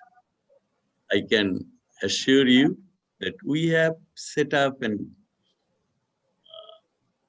platform. We have set up the foundation. We do produce adequate. What are the main constraints? Main constraints has been shortage of electricity, shortage of power, gas, shortage of ability of land for setting up an industry, and some fiscal policies. We have addressed those so that it is of doing business and they get service from one point. We have established BIDA, Bangladesh Investment Development Authority. We have set up BEJA, Bangladesh Economic Zone. They are identifying an area, developing it, and preparing it for setting up industries. And BIDA giving us policy support so that Bangladesh can provide environment of ease doing business. So we have to avail this opportunity which we are trying to offer for manufacturing agricultural implements and accelerate our mechanization goal. I like to conclude thanking USA team, Feed the Future, Kansas State University, Urbana-Champaign, University of Illinois at Urbana-Champaign, and other organizers who are directly or indirectly involved in this endeavor. This virtual workshop has been a very good step in moving forward to promote sustainable, appropriate scale mechanization in Bangladesh. And I wish every success of this virtual workshop. Before I finally conclude, I assure you, we are firmly committed to make Bangladesh self-sufficient in food and achieve sustained food security, which includes nutritious and safe food. And I seek your all-out support. Again, I assure you that we'll take your recommendation, which will help us in framing our future policy strategy for mechanization. I thank again Agricultural University and other organizer for inviting me as a chief guest. It is always a pleasure to be with you. Always I feel honored and delighted. It's an excellent forum. Thank you, ladies and gentlemen. Joy Bangla, Joy Bangabandhu. Long live Bangladesh. Thank you, sir, Honorable Minister, Ministry of Agriculture, for your nice deliberation and visionary piece and encouragement towards sustainable development of Bangladesh agriculture. I thank you again, sir. So we are almost at the end of our inaugural session. We are very happy to have Professor Dr. Prasanta Kumar Kalita as the session chair at this late hour, since it is midnight in USA. Thanks, Professor Kalita, for being with us. Dr. Prasanta Kumar Kalita is a professor of agricultural and biological engineering and presidential fellow of the University of Illinois. He serves as a director of Appropriate Scale Mechanization Consortium. He previously served as the director of the Education Institute, Associate Dean for Academic Programs.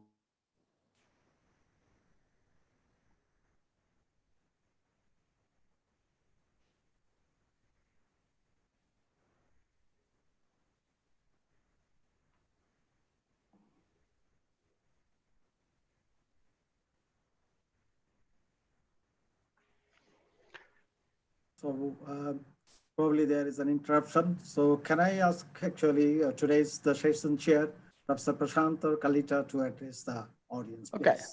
Okay. Well, thank you very much. You know, we all know the challenges of the information technology when everybody in the world is depending on Zoom medium for. That's okay, Chayan. Everything, you know, everything is written on the handout everybody has got, and I don't want to take too much time for everybody, but I am very impressed. You know, first of all, I would like to thank and appreciate the wonderful speech given by our Honorable Minister of Agriculture of the Republic of Bangladesh, Dr. Muhammad Abdur Razzaque, and his assurance that the Bangladesh agriculture is moving and will move. Nobody can stop it to move into from traditional agriculture to mechanized agriculture. And hopefully very soon, the Bangladesh will be talking about moving mechanized agriculture to digital agriculture.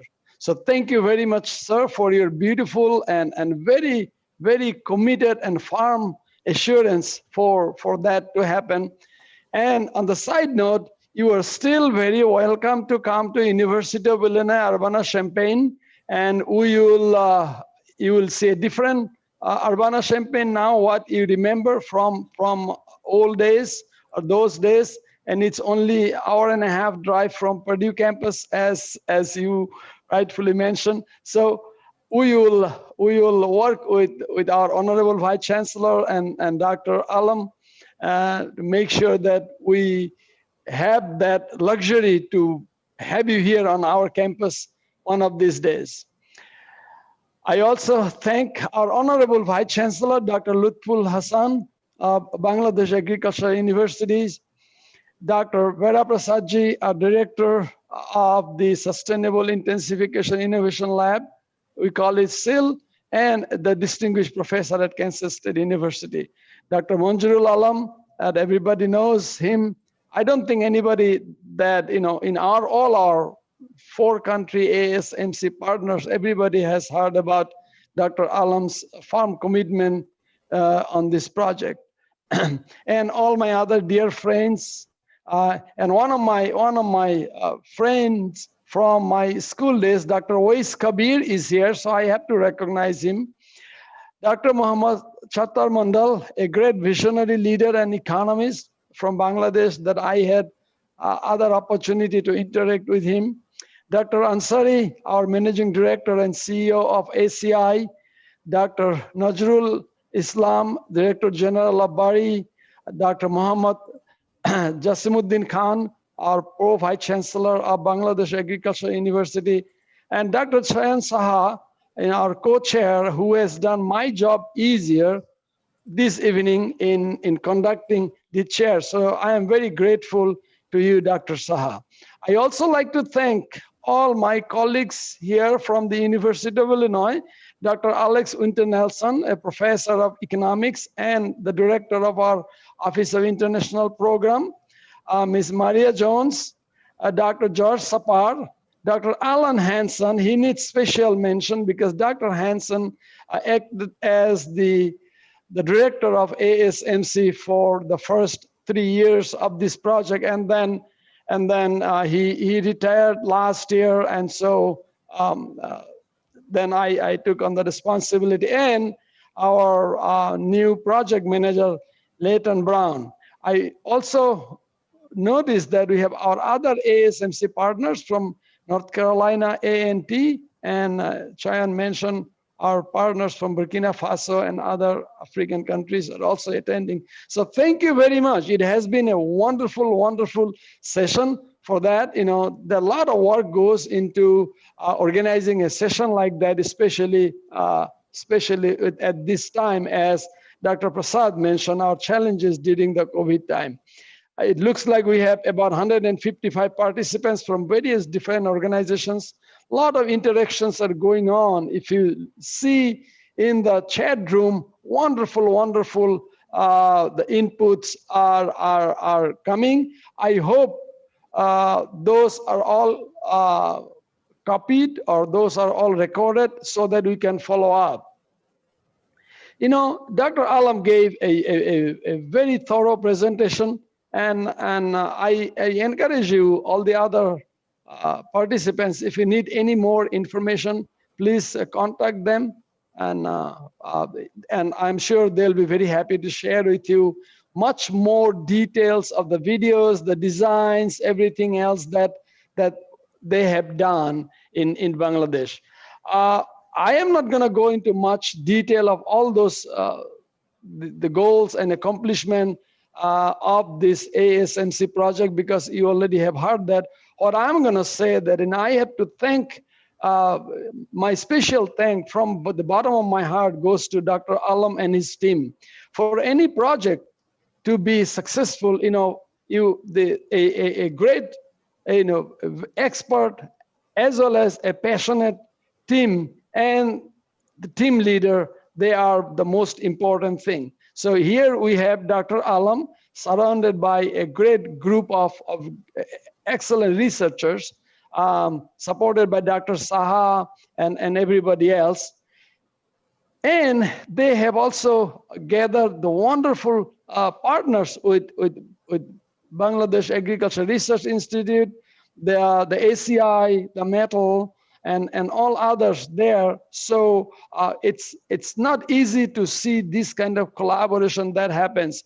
And it also only happens because somebody who cares about, you know, about our farmers, care about, you know, food sufficiency, and care about hunger, care about nutrition for our people that work day and night, and at the end of the day, they don't have enough food to eat. So when people get that, and I think that's where, you know, that's when things come out, our efforts multiply, and we get energized, and a lot of good things happen. I'm very grateful to the support that has come to ASMC project from Dr. Prasad. You know, we love working with him. Wonderful, wonderful support he and his group, they provide us for executing, for, you know, when there is a challenge, they are ready there to help us and also help our partners in those 4 countries. I don't hesitate to say that, you know, from my experience, what I have seen among all our African and Asian countries, I think our Bangladesh group has done an immensely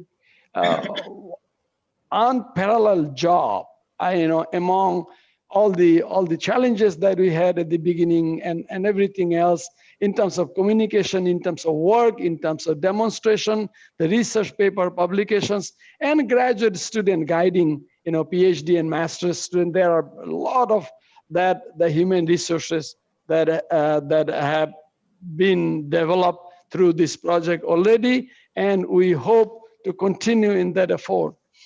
Other things that, you know, that Dr. Prasad mentioned in his speech, we are now also working with the other the SIIL partners, the consortiums like Geospatial and Soils and Farming System, through CISA and ED, our researchers, to work in the most vulnerable areas that our Honorable Agriculture Minister mentioned in the polar area in the southern Delta area. So we'll be working on them. We had one round of discussion, a couple round of discussions, and we'll continue to do that so that we all effectively work together.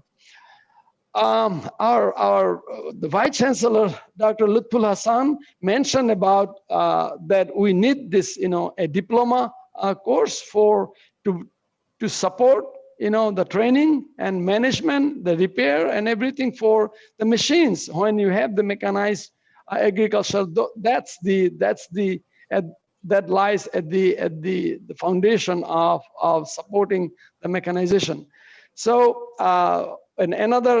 through another project and combining the ASMC, we also talked about, or we will continue to talk about, developing another new program, very similar to what we have at the University of Illinois. We call it Technical System Management degree program, or we can start as a diploma program, which is a program uniquely combines technology, business, and entrepreneurship. And Leighton Brown, our project manager, he's just a recent graduate of that program. The people that graduate from that program, they're ready to take on jobs and help, in all different ways of, in mechanization, in soils, in machines, in GIS, and all those kind of and in the part of the precision ag world that we talk about. So I think very soon you will be hearing more from on that from our Vice Chancellor. So thank you very much again. I love to say this since when I was young, I heard this, the Bishwa Kabir Sonar Bangla, Najruler Bangladesh, Jibananande Ruposhi Bangla, Rupe Jetar Naigo Shesh. And I think with all the farm commitment and passion that we have, it's gonna happen more and more. And I conclude by saying, Joy Bangla and Joy Bangabandhu. Thank you very much. Thank you very much. Thank you. Thank you, Professor Kalita, for your nice speech and concluding the inaugural session. So due to the time limitation, we'll not take any session break. We'll go directly to the panel discussion as we are a little bit behind the schedule. So thank you all the inaugural speaker for attending and delivering your valuable speech. So I would like to now invite you all to this panel discussion session. The theme of the panel discussion is Appropriate Scale Mechanization, a key to sustainable food security in Bangladesh. We are very glad to have distinguished panelists, Professor Dr. M.S. Sattar Mandal, Emeritus Professor, Department of Agriculture Economics, Bangladesh Agriculture University, Bangladesh, Dr. Wais, former Executive Chairman, Bangladesh Agricultural Research Council, Bangladesh, Professor Dr. Mohammad Manjul Alam, Project Director, ASMIH-Bangladesh, Bangladesh Agriculture University, Bangladesh, actually who were the members of Mechanization Policy Board and contributed in preparing mechanization policy of the governments of the People's Republic of Bangladesh. We have other two distinguished panelists, Mr. Muhammad Hamidur Rahman, former Director General, Department of Agriculture Extension, Ministry of Agriculture, Bangladesh, Dr. F.A. Sansari, Managing Director and CEO, ACI Agribusiness, Bangladesh. So I welcome you all, sir, in the panel discussion session. So you will get 5 minutes to talk about the crucial issues that on the selected topics. Then we'll open the floor for question and answering. However, dear participant, you can also put your question in the chat box during the panel discussion. So at first, I would like to invite Professor Dr. Manjul Alam, as I said earlier, who is leading to Feed the Future program. Sir, are you there? Oh, yes, please. Yeah, so as you said in your keynote presentation that appropriate scale mechanization is one of the major issues in Bangladesh for sustainable food production. And ASMIH-Bangladesh program is ending its 5 years of work at the end of September 2020. So as an academician and researcher, what do you expect from the public sector extension agency and the private sector to push your project findings over the line for sustainable scaling and securing food by introducing appropriate scale machines beyond the existence of an innovation hub. So my specific question also to you, so what would be the future direction of research for ensuring sustainable food security in Bangladesh? So the floor is yours. Yeah, thank you, Dr. Chayan, for introducing. Honorable Organizer, can I beg leave? Oh, yes, sir. Yes, sir. I know that like you are busy. interrupt. Sir, please. I have another program, so I got to go. I would love to listen from distinguished panelists. All of them are celebrity in agriculture. Sir, many thanks for your time, valuable time. We are much grateful to you. Whenever we remember you, always you are with us. You have all the love and respect for Bangladesh Agricultural University. So we are proud of you, your visionary leadership, and we will be working with you very closely. And as said by Dr. Kalita, he has already invited you over there in Urbana-Champaign. So hopefully in future, we will have more collaboration and we will work together, inshallah, for the benefit of the farmers of of Bangladesh. Thank you again for nice words. Thank you for your compliments. Okay. Thank you, Professor Chayan, for giving me the floor. Dr. Alom, yeah, can please. I have another meeting? Yes, I know you must be busy. So thank you very much, sir, for giving us the time and encouragement. Yes, I have another meeting with DRC at 11 o'clock, actually. Yes, sir. Okay. Thank you, sir, for being with us. I know our friends from USA and North America, it is really late night. We don't like to actually just have you in this session. What I said, if you can, we are really encouraged by your presence, but I know it is really a late night. So if you think you can leave, please do so. Thank you for your contribution and having with us. Thank you, Dr. Alam. I'll stay as long as I can. Yeah, thank you, sir. Absolutely. Okay, thank you, Professor Chayan, that's giving me the floor. And especially, I'd like to address Emeritus Professor Dr. Sattar Mandal sir with us, and Dr. Wais Kabir, and then Mr. Hamidur Rahman, Dr. Afis Ansari with me in this particular panel discussion. So the question actually put forward to me and what we expect from the public and private sector entities in promoting our research programs and activities beyond even now and beyond the project. So as we know, I will be talking especially in broader mechanization area, and especially the field machinery mechanization in one of the area. And then I will like to talk some special few words on local manufacturing. So in these two areas, I will concentrate myself. So I know even in the 80s, agricultural mechanization, it was a luxury and it was like a myth, but today is 2020. Mechanization is reality. So Bangladesh is actually moving forward from this traditional subsistence agriculture to commercial agriculture. So that change actually taken place because we have heard from our Honorable Minister. So their dedication and their leadership and the collaboration with the university, research institute, private and public sector. So this is an excellent opportunity for having this agricultural mechanization to put forward to solve the problem in the agricultural sector as well as. So as you know that in mechanization, we know that we already mentioned that tilling, irrigation, insecticide and pesticide application and threshing. These are the areas we have a significant level of mechanization that we have achieved. But we are still lagging behind in planting, drying, conservation agriculture, and storage and other areas, the post-harvest technology area.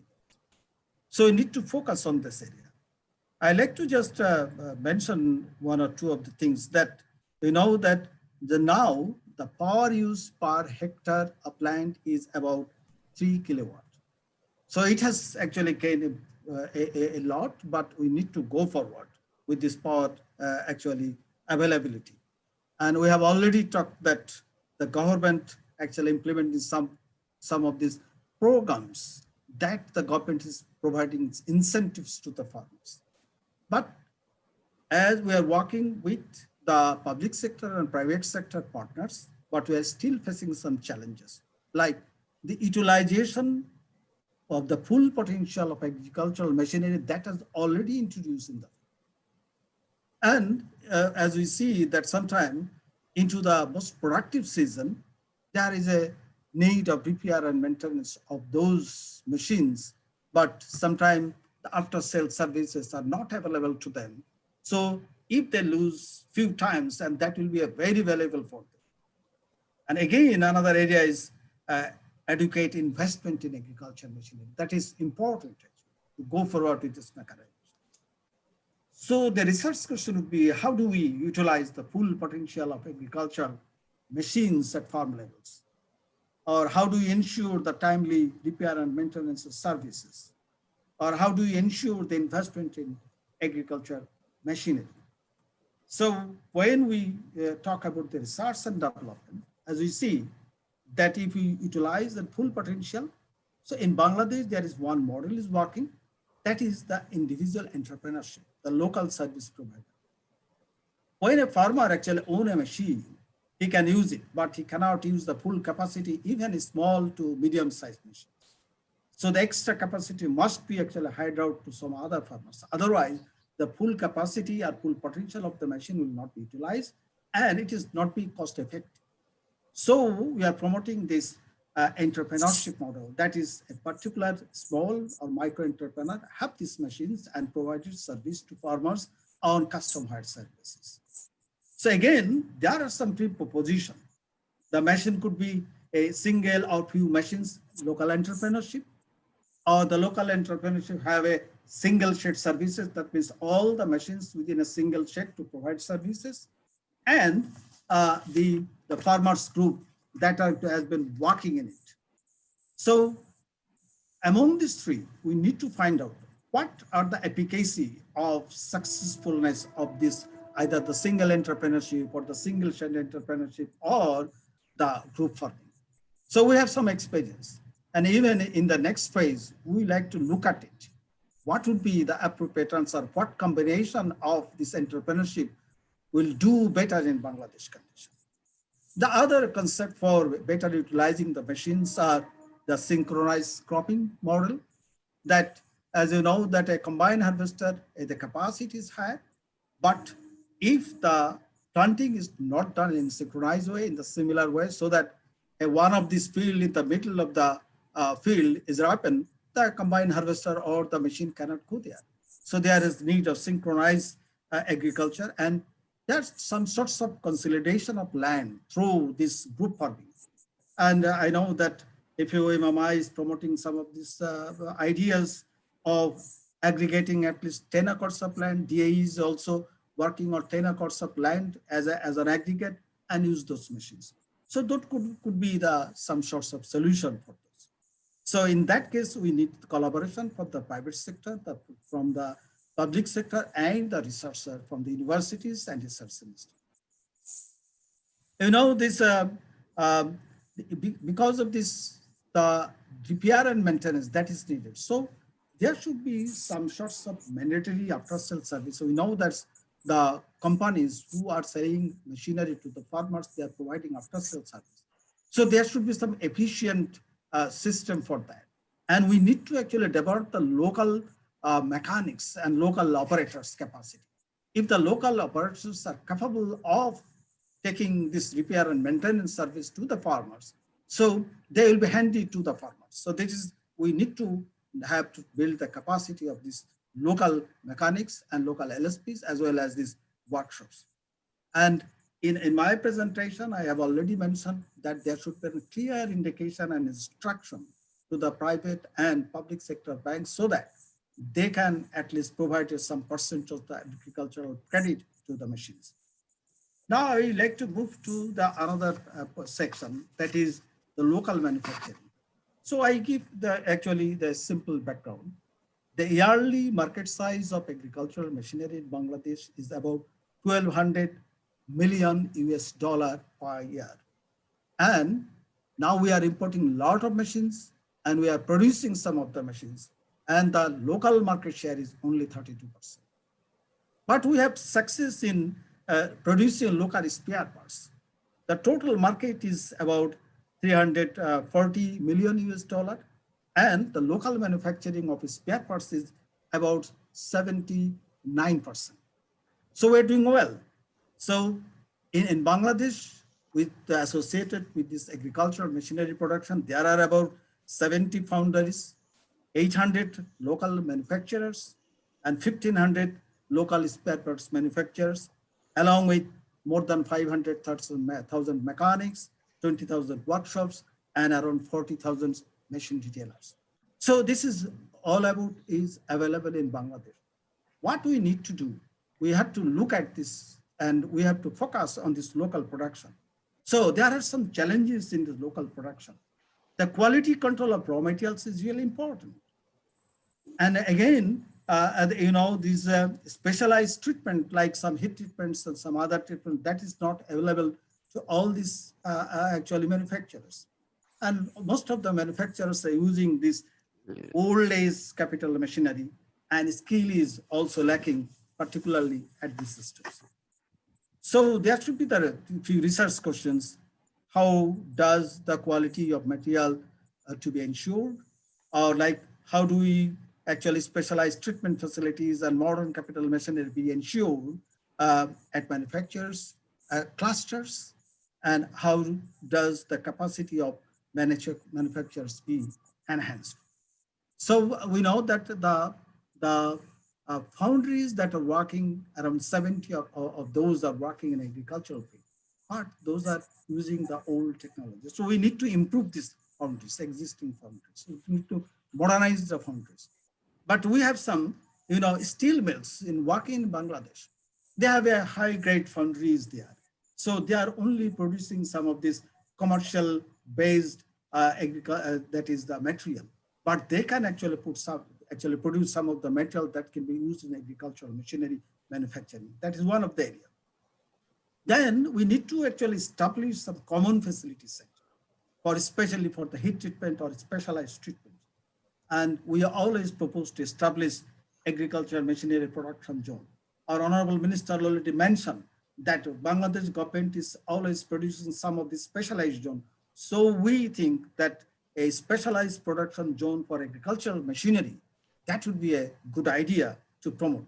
And we need to actually develop the capacity of these mechanic and technicians working particularly in these workshops. And as you see, there is Polytechnic Institute, there are some technical training institutes and technical school and college. But there are some few courses that they are to increase the capacity of those, actually the mechanics and the technicians working in the field. So we need to work together from the public sector, from the private sector, and the research from the universities and research institutes. We need to act together. We need to do work together so that we can resolve these problems, especially in the field of mechanization and especially in the field of local manufacturing. We cannot depend on import. We need to manufacture it in Bangladesh, whatever possible, and we need to be an exporter in the near future. So thank you, Professor Chayan, to give me that. Thank you, sir, for your contribution. Now I'd like to Dr. F.A. Sansari, who is the Managing Director and Chief Executive Officer of ACI Agribusinesses, a leading agricultural integrator in Bangladesh. Dr. Ansari is also serving as a member of Board of Directors of ACI Formulation Limited, Director of ACI AgroLink Limited, ACI Sol Limited, ACI Motors Limited, Premier Flex Plastic Limited, ACI Godrej Agrovet Private Limited. Dr. Ansari is a visionary leader who has not only transformed the company, but outlined the future landscape of Bangladesh agriculture with government, donors, NGOs, and other stakeholders. So my question to you, so what would be the priorities for the national food system to evolve, to move forward? In other words, what roles of the private sector should play for introducing appropriate robust machinery to ensure our national food system remains secure into the future? In other words, how might you you suggest to evolve as a program to serve these needs. Sir, are you there?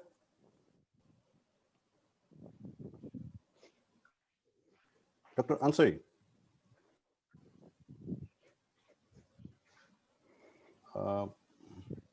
Probably we have. Hello. Yes, unmute please. Unmute please. My camera. Oh, yeah, camera, please unmute. Surojit. I cannot do it. Probably Yeah, you have please. to do it. Yeah, sorry.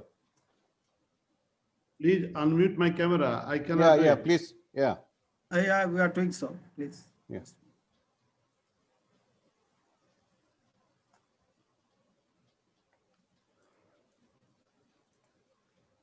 We are asking you to. I'm trying. Yes. Yeah. Okay. Honorable session of the chair, and keynote speaker, moderator, panelist, and dignitaries, ladies and gentlemen, assalamu alaikum. I'm very happy to participate today's discussion, and I really enjoyed the presentation this morning about the research findings conducted by this ASIM project. This is fantastic input for us for our future operation and investment in Bangladesh. No doubt it is a very valuable information because in this country, especially in agriculture, this kind of validated information are not very much available. That is probably, I think, milestone for us, no doubt. I would like to mention few points first and then go to the answer of the question actually. This research actually has been conducted in an area where there are huge natural vulnerabilities there. People have a less work to do, and the productivity per human capital is not that much, and also farm productivity is very low. And I think that the research you have conducted in a place where it is very relevant and very practical, because this is practically representing the major portion of the country in Bangladesh. Generally, when you talk about the farm mechanization, there are several questions among the people mind.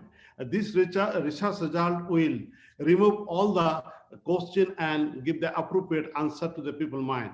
Once generally we heard from the people what our plot size are very small, and how can we run machine into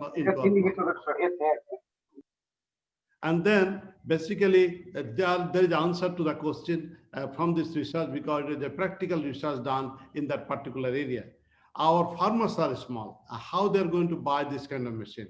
Also, they have given the appropriate answer that the service provider who can provide services to the farmer, basically farmers need their mechanization services. Harvesting and transplanting time 10 weeks. How it is feasible when this harvesting and transplanting machines are dedicated for this particular purpose? It is not the tractor or not the power tiller. I think there is an answer to the question of this. Can our small farmer buy this machine? That is a great question from the policymaker. They said, we are providing all subsidy to the farmer. Then why the question comes the service provider? Who are the service provider? Are they farmers or somebody else? I think there is a very clear answer to this question upon this research also. And now, whether service providers are farmers or not, of course they are farmers, they are villagers. People are involved in the farming activities in the village. Mostly they are farmers.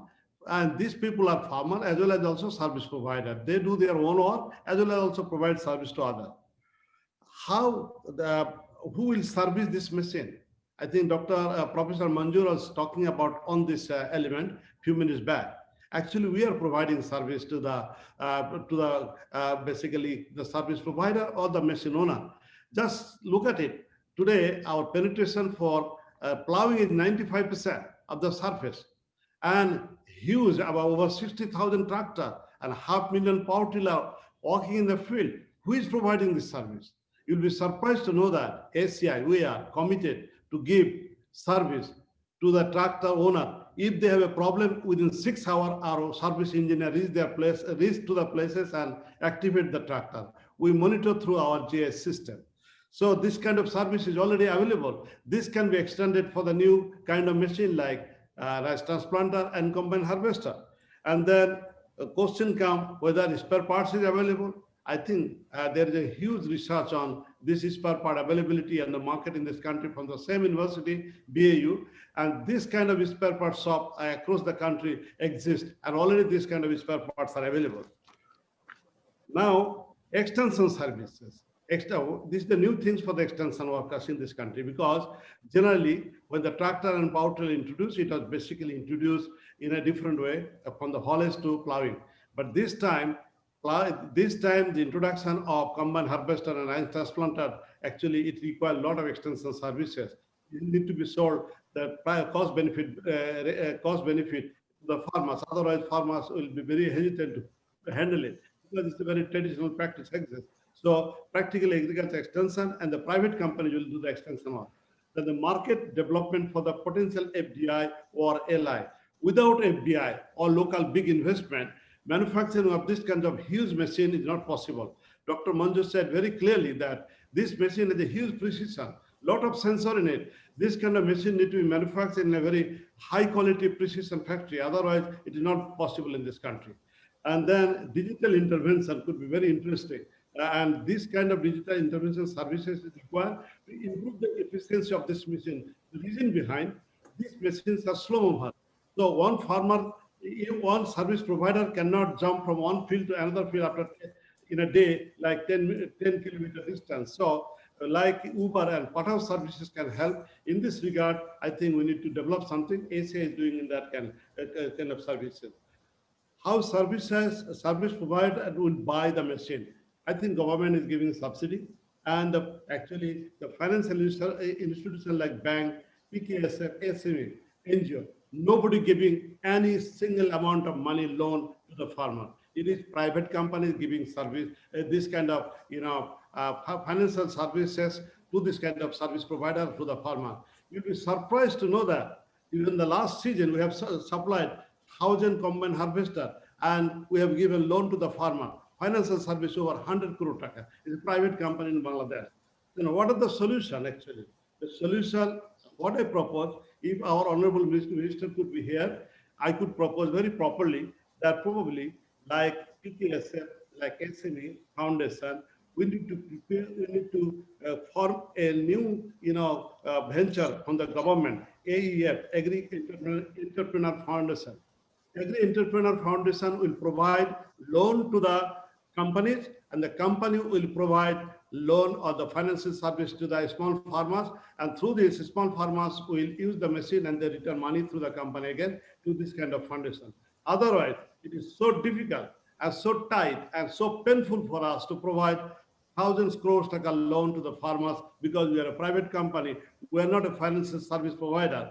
No bank is provide a single taka loan to the farmers, neither Krishi Bank or Raju or the Razzaque Kishinan Bank or any other bank. So probably you have to think immediately about this kind of thing. I think that's all about I think from the research I have extracted. It is fantastic, no doubt. I think this research has given us huge aspiration for the capacity building, aspiration of many things. I think this is a wonderful research and wonderful document, no doubt. Now the question comes, how our food security system should be ensured. I think we have to ensure through the farm mechanization services. The reason behind, the penetration of our school or education system in this country is very high now. Most of the villages have a school, college, and the university nowadays in a remote corner. So that people are coming out from the university. They need a job and services. They may not have the job in the city, so they have to work by themselves. They should be the entrepreneur. So they should have a capacity to buy, or they should learn how to run a business, and they should have capacity to buy this kind of farm mechanization, machinery and equipment, and they can provide services to the farmers, small farmers, and this could be the business. On top of it, the productivity of the farms will increase, and the cost of production will be also decreased. So what happened actually today? Cost of production of rice is 25, 26 taka. And they're selling now today in a high price even, 28 taka per kilo. Only 4 taka profit is not that much. So if they use this kind of machineries, they can reduce the cost by 60%. And then it will be very profitable. And even this, by selling low cost output, even they can make money out of it. I think if the production activity is profitable, if they can produce rice in a low cost, they will be more interested, the productivity will increase, the yield will increase, everything will increase. Ultimately, the food security system will be very, I think, ensured, and supply system will be ensured. This is the one way it can be done. Now, what about the company? Practically, in Bangladesh, over 90% of the agriculture activity is done by the private company. And you'll be happy to know that during this COVID period, because of the strong private companies was just stand by beside the government, entire food security system and supply system is ensured. And what happened in a forward linkage? We got a very strong, marketplace. In a processing, we have a very strong factories and network. That's why the private sector supply produce enough quantities of food. In input supply, everywhere private sector dominated and supply the entire requirement of food during the COVID situation. This has a proof that this country will not suffer because of the very strong private company has been developed and stand beside the government. So future food security system or supply system entirely depend on private companies, and private company capacity has to build, need to be supported. Government policy support need to be required very consistently, so that there will be very consistent food supply system in Bangladesh. Thank you very much. Thank you, sir, for your contribution and suggestion towards sustainable food security in Bangladesh. So now I turn to Mr. Mohammad Hamidur Rahman, who is the former Director General of the Department of Agriculture Extension, Ministry of Agriculture, Bangladesh. He is serving as a member of the expert pool of the Ministry of Agriculture, Government of the People's Republic of Bangladesh. He is one of the visionary leaders of extension and dissemination of agricultural technologies for sustainable food security in Bangladesh. So my question to you, sir, what would be the priorities for the national food system to move forward? In particular, what roles of the extension agency should play in introducing appropriate, robust machinery to ensure our national food system remain secure into the future and to fulfill the government vision towards sustainable development goals? How might you suggest to evolve as a program to serve this need? So, sir, floor is yours. Thank you so much for these nice words. First of all, I would like to extend my heartiest thanks to the organizer for organizing such a very useful, very outstanding events, which is very actually needed. It is a demand-needed event, and I also extend my heartiest thanks and congratulations to the chief guest, our honorable minister, for his outstanding speech, and Dr. Prashant, Dr. Manjurul Alam, and Dr. Ansari. Already they have focused many areas of mechanization, which is very needed for Bangladesh. But the specific question raised to me about the priority for establishing a desirable food system in Bangladesh. First of all, I think we have to establish a nutrition sensitive production system. Many organizations are working on it, but we need very coordinated effort for nutrition sensitive, or establishing nutrition sensitive production system. Bangladesh is very suitable for producing more than 200 crops. So nutrition sensitive production system is very not very difficult for this country.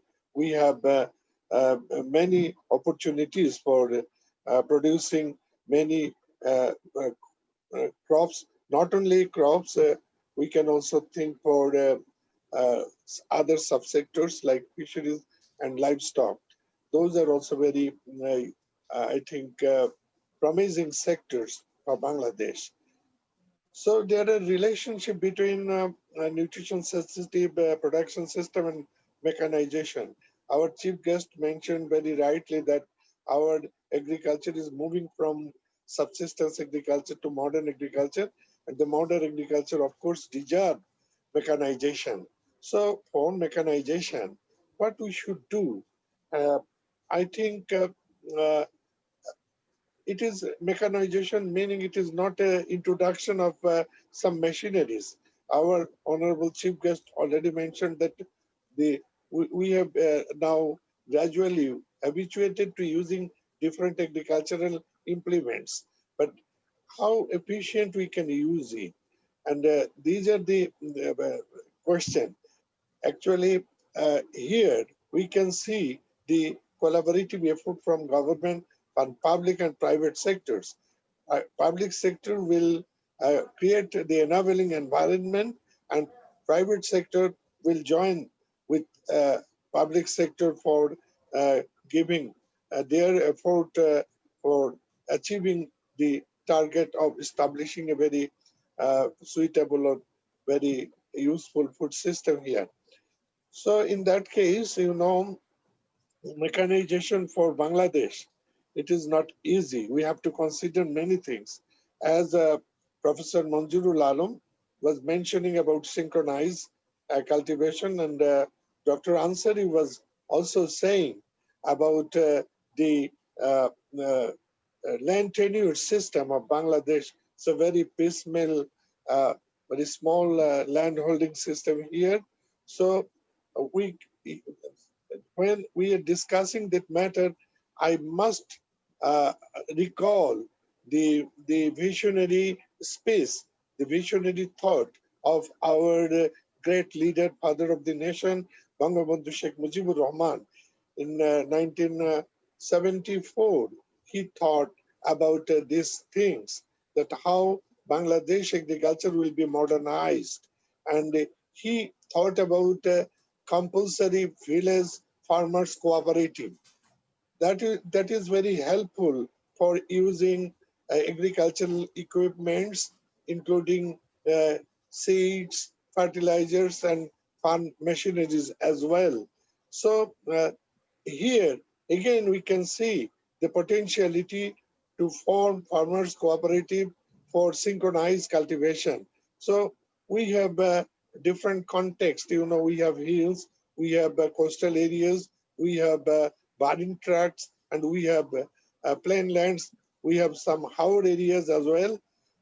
But that is why the agriculture pattern is not very same or similar. There are variations. So based on the variability, we have to adopt the technical matters, especially the cultivation system. Here, Dr. Ansari very rightly mentioned about the need of modern extension services, which will be provided by not only the public sector. Private sector should come forward, and jointly we can provide the service to the farmers. Here, if we think machineries, then we need very efficient mechanics at the doorstep of the farmers. And on the other hand, if we go for minimize the post-harvest loss, we need some other market market-oriented service providers. I must appreciate Dr. Ansari for his very nice proposal. He said that the tomorrow's agriculture will be the entrepreneur-based agriculture, because we are shifting to commercialization. So entrepreneurship is very essential here. So tomorrow we are seeing that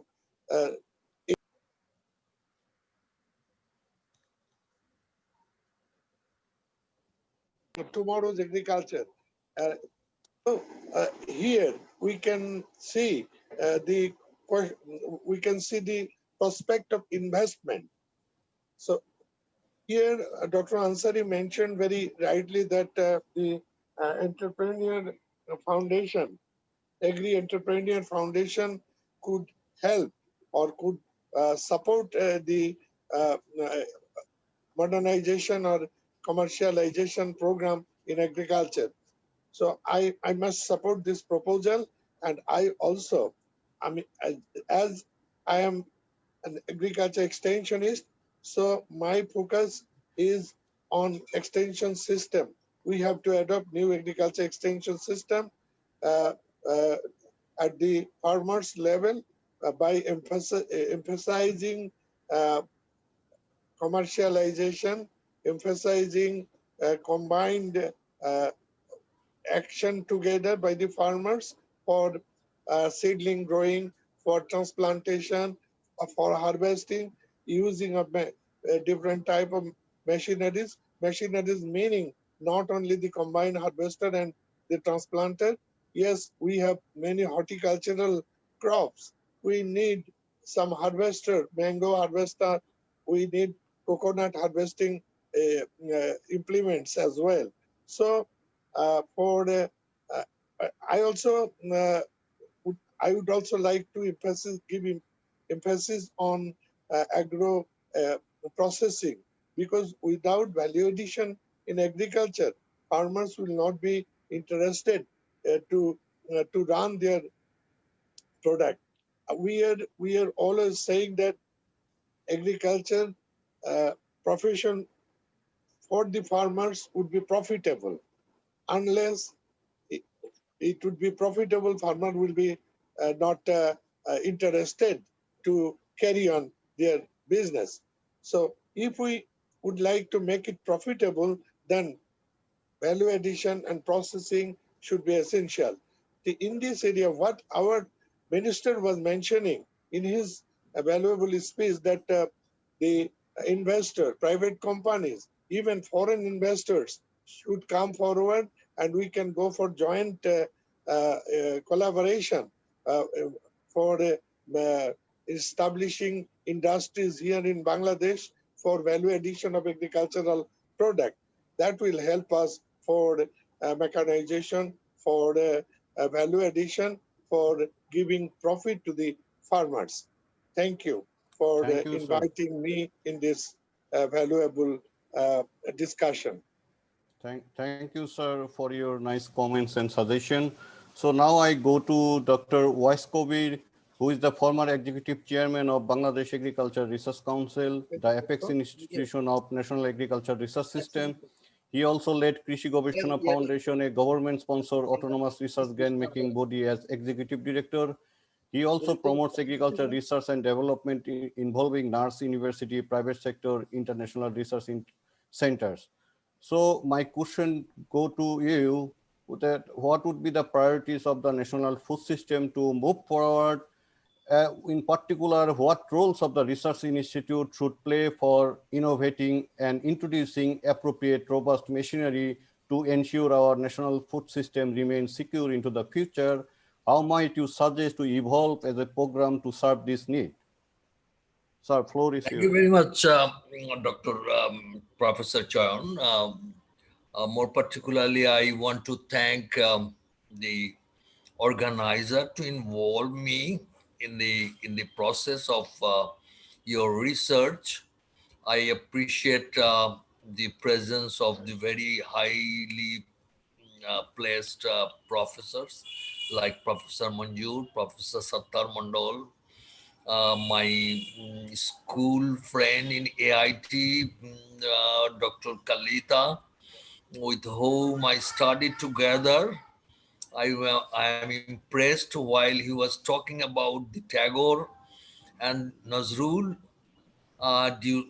when he concluded by saying our inspirational talk about mechanization, but that's kind of inspiration. Indeed, I'm delighted to be here, listening from the speakers, Honorable Minister, and other distinguished participants, both from public and private sector.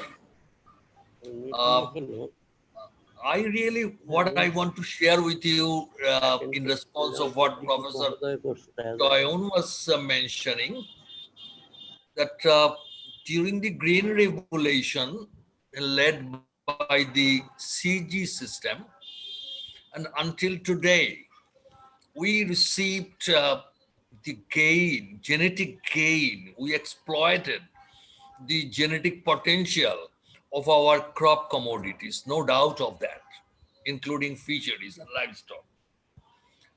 And now probably we are talking about surplus management in many other crops. So while our genetic exploitation of high-yielding varieties or more productive crop commodities, we now need to think beyond that. That is like our post-harvest management, mechanization, value addition, agro-business management, and many other aspects. So mechanization comes in our total production system to bring the momentum, to raise the farm income, which is the focus of the government, that increasing productivity may not do everything unless we successfully enhance the income of the farmers. Towards that end, I do not think we have a forum, we have a institution to take care of mechanization globally, like CG. Only we have Center for Sustainable Agricultural Mechanization under UNSCAP. But of course, that is more like sharing best practices among the countries, but we do not see any exchange of prototype like during 80s we received that. So for that matter, collaborative programs like this kind of Feed the Future program is useful today, where many other actors, particularly international actors, international research centers, are acting together in a single platform so that we share, we learn, we keep, we take, and improve ourselves. So, having said so, focusing this research in the southern Bangladesh, we need to think that southern Bangladesh is not really unified area. It's quite diversified. So one size may not fit everywhere because tidal, coastal, tidal saline, tidal non-saline, and many other vulnerabilities are there. Unless we have a fixed water control, we cannot introduce the best mechanization. So water control and mechanization should go together. So we have best water control, we can introduce best machines. That's what I wanted to share. But again, while talking about the mechanization, we are talking about rice mechanization. And I am worried and some kind of concern that while we are talking about crop diversification, but focusing rice mechanization may lead to crop concentration rather than crop diversification. We need mechanization, not only rice. We need mechanization for non-rice crop. For that matter, our researchers, our research system must also focus non-rice mechanization. And there is demand of that.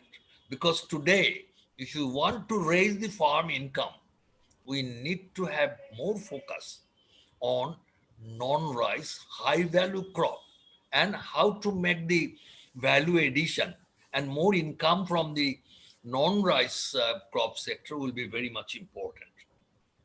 So again, it's not crop only. The fisheries sector, as we going towards intensive aquaculture practices, we need mechanization in fisheries, aquaculture. We need mechanization in livestock sector. poultry sector. So we need to strengthen our research, education, extension towards that direction. So I think our future research priority will further focus on those areas. We had the experiences of COVID very recently, and we saw the post-harvest of boro rice. We have adequate learning already. Now, this is the time for learning. What we learn, what were the success, what are the failures, based on which we can fix our gaps. For example,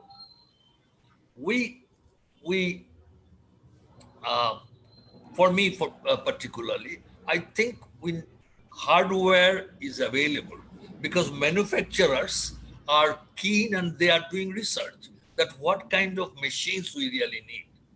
But we need soft skill.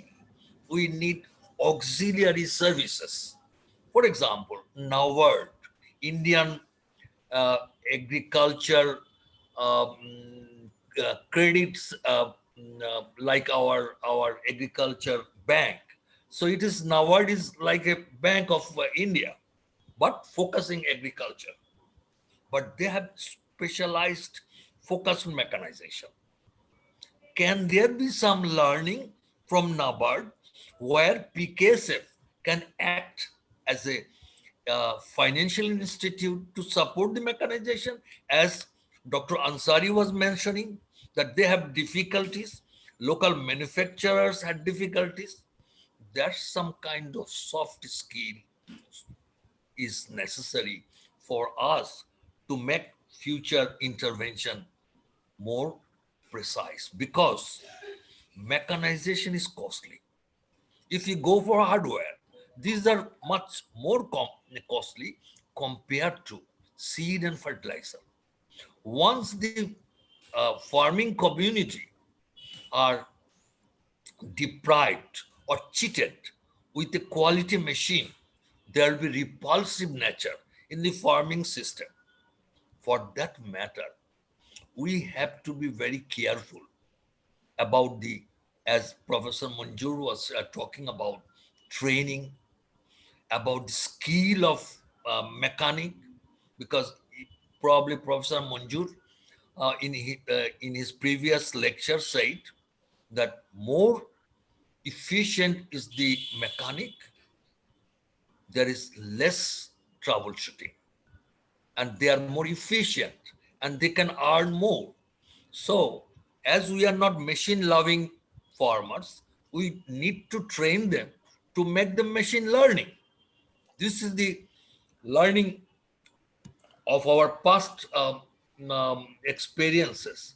For that matter, I think we need to enhance our soft skill in future so that we don't fail and make a repulsive attitude among the farmers. So, and also, I'm sorry, I took a little longer time, but we need further to talk about other aspect of mechanization like processing, drying. So for that matter, we need to fix our target accordingly. Our policy is ready, policy regime is ready. Our extension, newer extension policy had adequate space for diversified agriculture. For that matter, I'm sure with the leadership of Bangladesh Agriculture University, we can give a model to the world that we are successful. Thank you very much. Thank you, sir, for your nice word and suggestion and contribution. So our last discussion, panel discussion, is Dr. M.A. Sattar Mandal, who is an Emeritus Professor of Agriculture Economics, Bangladesh Agriculture University, and former Vice Chancellor of Bangladesh Agricultural University, and a member of Agriculture and General Economics Division of the Bangladesh Planning Commission. He is a member of the expert pool of the Ministry of Agriculture, Governments of Bangladesh, Dr. Mandal's academic interests include agriculture, food and rural development, agricultural policies and planning, irrigation and water resource management, rural mechanization, and agribusiness development. Sir, my question to you is the same question, that what would be the priorities for the national food system to move forward? In other words, what synergies among the universities, research institute, extension, and private sector are required for introducing appropriate robust machinery to ensure our national food system remains secure into the future? So, sir, question to you. Thank you very much, Professor Chayan, for giving me this opportunity, for which I am very grateful to you and your colleagues for extending an invitation to me. My great respect to our honorable chief guest, Dr. Razzaque, who has been the prime mover of agricultural development at the current regime, and then who has left already, and then Professor Luthor Hassan, our honorable Vice Chancellor of BAU, Professor Prasad, Professor Kalita, and distinguished panelists and honorable listeners and viewers from all around the globe. What I would like to do is that let us have an institutional memory, first of all, in order to express my gratitude to the effort and contribution of BAU. But before that, let us also remember that immediately after the liberation of Bangladesh, our father of the nation, Bangabandhu Sheikh Mujibur Rahman, in his first 5-year plan from 1973 to 1978, allocated 30 million Bangladesh taka at that time, which constituted 3% of the total budget allocated to agricultural development in those days, just for the cause of research and development in agricultural machinery.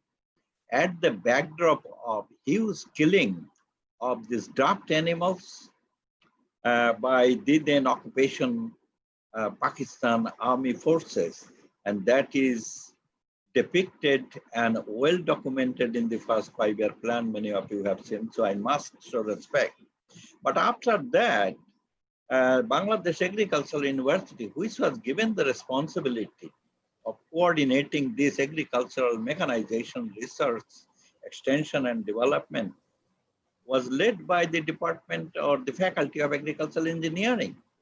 And then we knew that our mentor and big leader like Professor Mujibur Rahman Biswas, who led agricultural engineering those days, I express my gratitude to this great man who brought this engineering profession down to the ground for the benefit of the agriculture in this country, particularly in the field of irrigation. And then came the UK defeat funded REFI project, which was led by Professor R.I. Sarkar, with whom Professor Manjurul Alam, today's leader of this ASMIH project, has had the time and the energy to work with really. And now we see, and later on, we have seen this ASMIH project that which has given us so much already in this 4 years span really.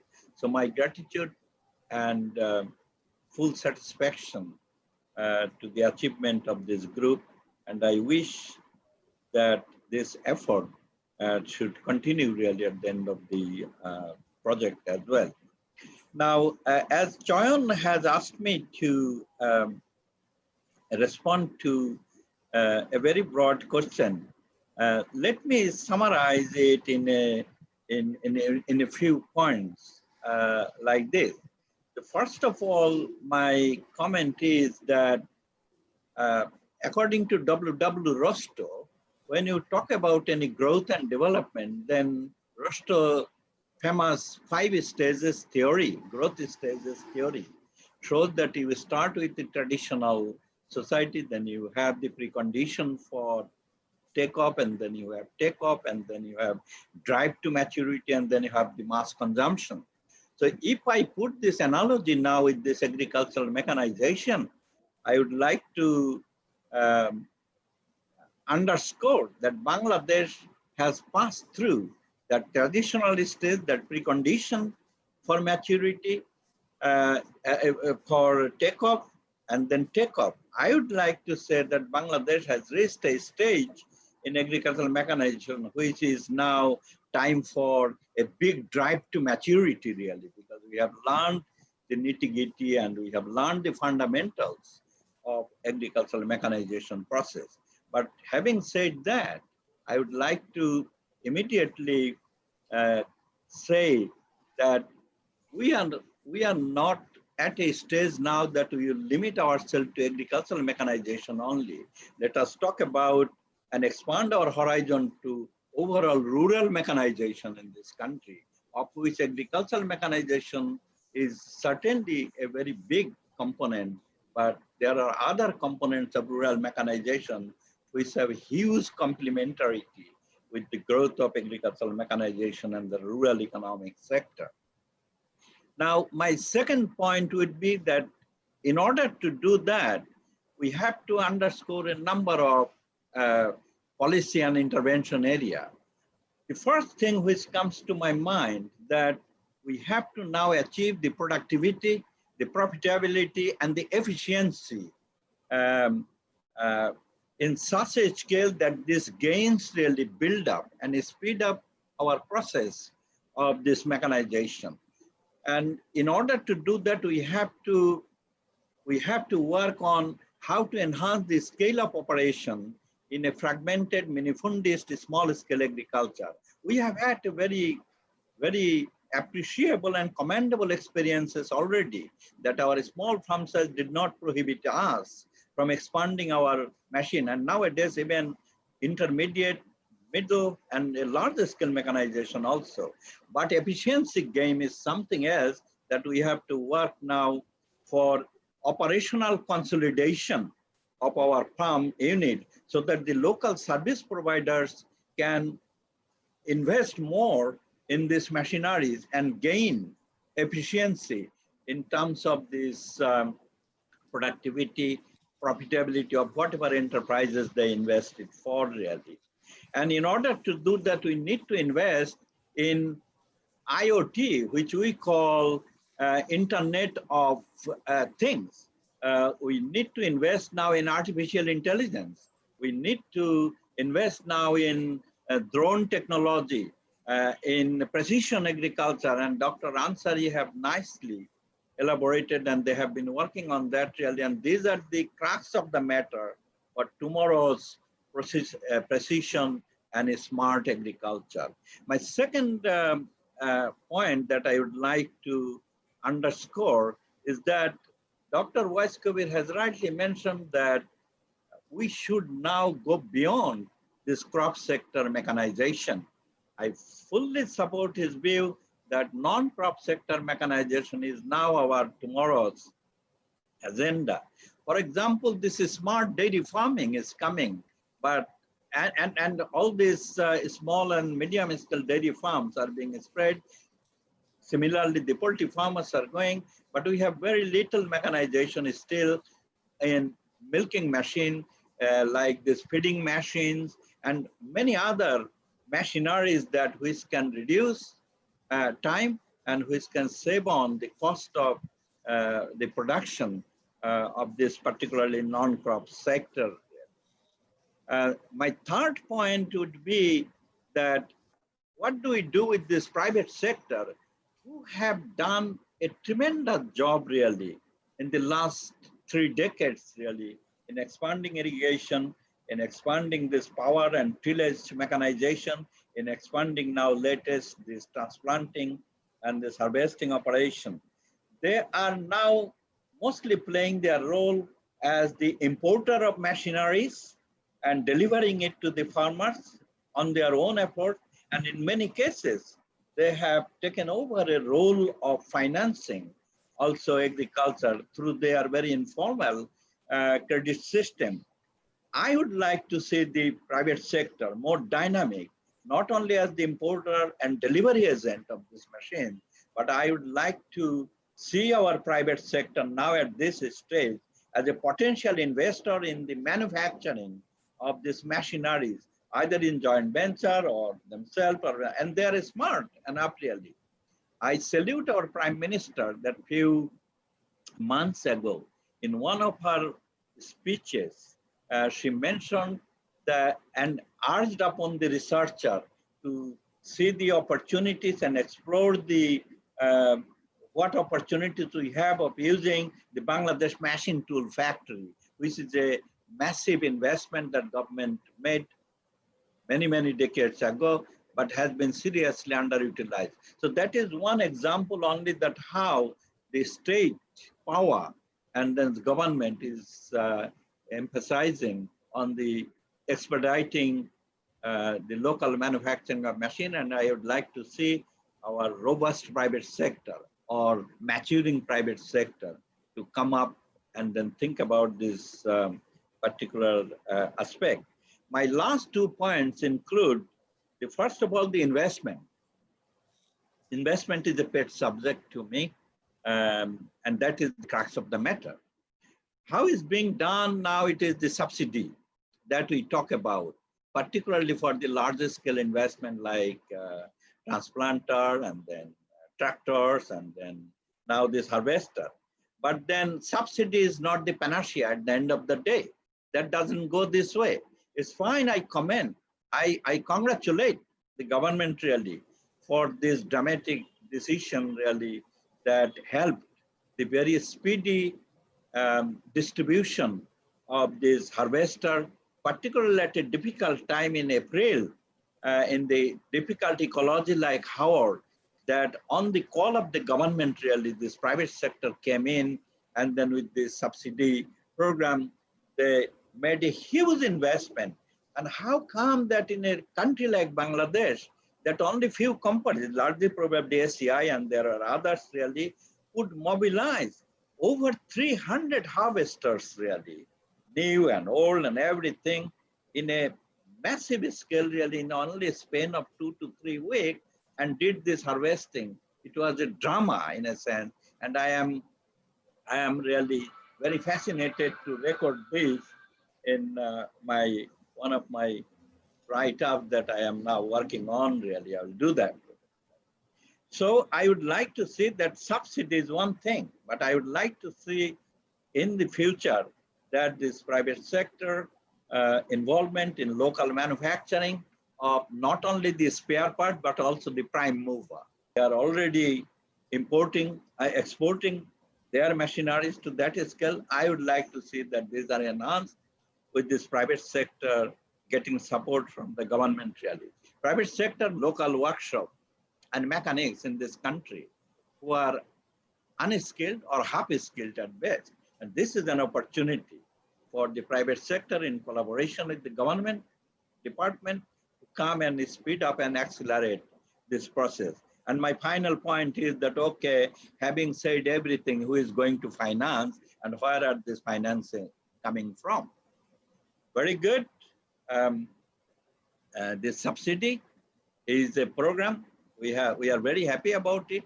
But as I told, that subsidy does have its negative impact as well. Subsidy also crowd really. Sometimes they discourage the private investment because the farmers always live in a state of illusion and it's a kind of mirage really, that they will qualify for getting a subsidized machinery.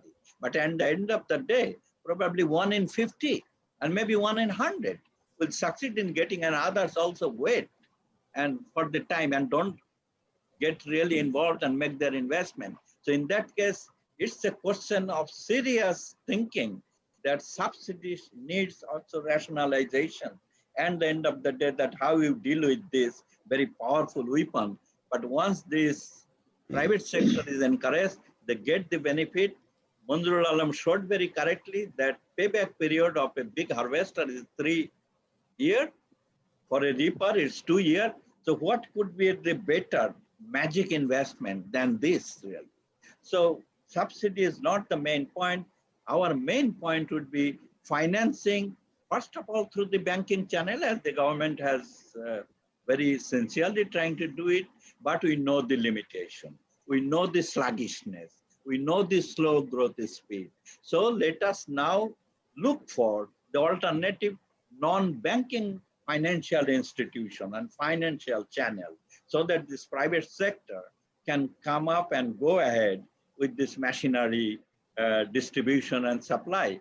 And this dealer system, the popularly known as dealer system, has done very well in this country, not only for machine, but also this fish feed, the drugs, the medicine, and a whole lot of things which serve not only crop sector agriculture, but also this non-crop, dairy and fisheries sector. So with this, and I can call it, either you call it a dealer's credit or supplier's credit, I don't mind really, but this is one channel that we have to explore the possibilities, and I will urge upon the government to think it clearly so that the cash flow to the rural areas really increases and the capacity for investment in this smart, precision, tomorrow's modern agriculture improves. So thank you very much, Chayan, for giving us and thanks for your initiative. Thank you, sir, for touching all the corners and points and your thoughtful answers and suggestions. So now we'll open the floor for the questions. But since we have very limited time and we are already crossed the 12 p.m., so we'll take 20 more minutes to complete whole session. So now I'd like to invite Dr. Imam Nobi Khan, Coordinator, FAO Missile Meeting Initiative, to put his remark or questions just in brief. Dr. Imam Nobi Khan. Yes, sir. Thank you. Thank you, Chayan, for giving me floor. Can you hear me? Yes, yes, please. Sir Chair, distinguished ma'ams and sirs of my alma mater, BAU, and all laureate. The beauty of ASMI is its collaborative efforts. Our project MMI at FAO has a symbiotic relationship with ASMI along the value chains of these three crucial machinery solutions. Sometimes we work beyond with appropriate solutions for livestock and fisheries sector with the support of ASMI engineers, as Sattar sir and also Wais sir mentioned. That we need robust solutions for other diversified sector also. While ASMI has been working for mitigating challenges associated with mechanization, we from MMI joined with business solution, make such endeavor bankable for our smaller producers, and we have disseminated ASMI's approach among MMI producers organization. I have no question, but there are some areas which also other dignitaries also focus on it, and you'll be happy to know that. Yeah. You'll be happy to know that we have established 55 common facility centers equipped with appropriate scale machineries, and as I said, and also dignitaries said, that is beyond, we have to work beyond than rice or other crops. We backstop mechanical solutions for livestock, fisheries, and agroforestry too, from the support of the ASMI's engineers. Only one thing we need to mention, that we have to work on some policies mainly to finance on rural youths, those who have no access to banks for the stringent collateral. And His Excellency Minister Sir mentioned the country's firmly ensure nutritious and safe food for all. Much investment on research and development really needed for safe food production. And we have to consider both cool and dry chain. All are thinking about cool chain, but none is addressing the dry chain, which ASMI has another projects in under leadership of Munjur Alam. So dry chain, cool chain, and safe food production. And these are the call for post-COVID-19 area, especially for ensuring safe food. So I think we, FAO, ASMI, Bangladesh Agriculture University, Department of Farm Machineries, and other agencies, we can work together on this endeavor, mainly for access to technologies for safe food production. Thank you, sir. Thank you, Dr. Khan, for your remarks. So now I'd like to invite Dr. Tim Krupnik from CIMIT. He is with us since the morning. So Dr. Krupnik, are you there? Hello, Tim.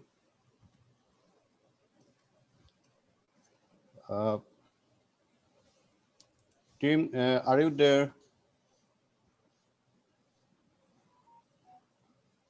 Probably he's not there. He was with us since morning, and he is going to be our potential partner in the coming phase of the ASMI project. If you have other question, if other participants have any questions or remarks, you can put in the chat box, or we can take only one question for the panelist if you have any. So please raise your hand or just unmute your microphone. Is there anyone?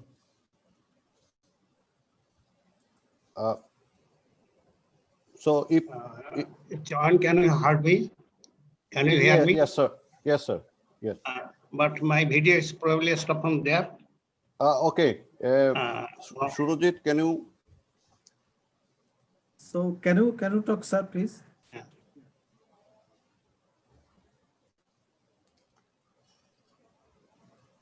Okay, thank you. Yeah, sir. Can you hear me? Yes, sir. Actually, I have no question. I have some satisfactory,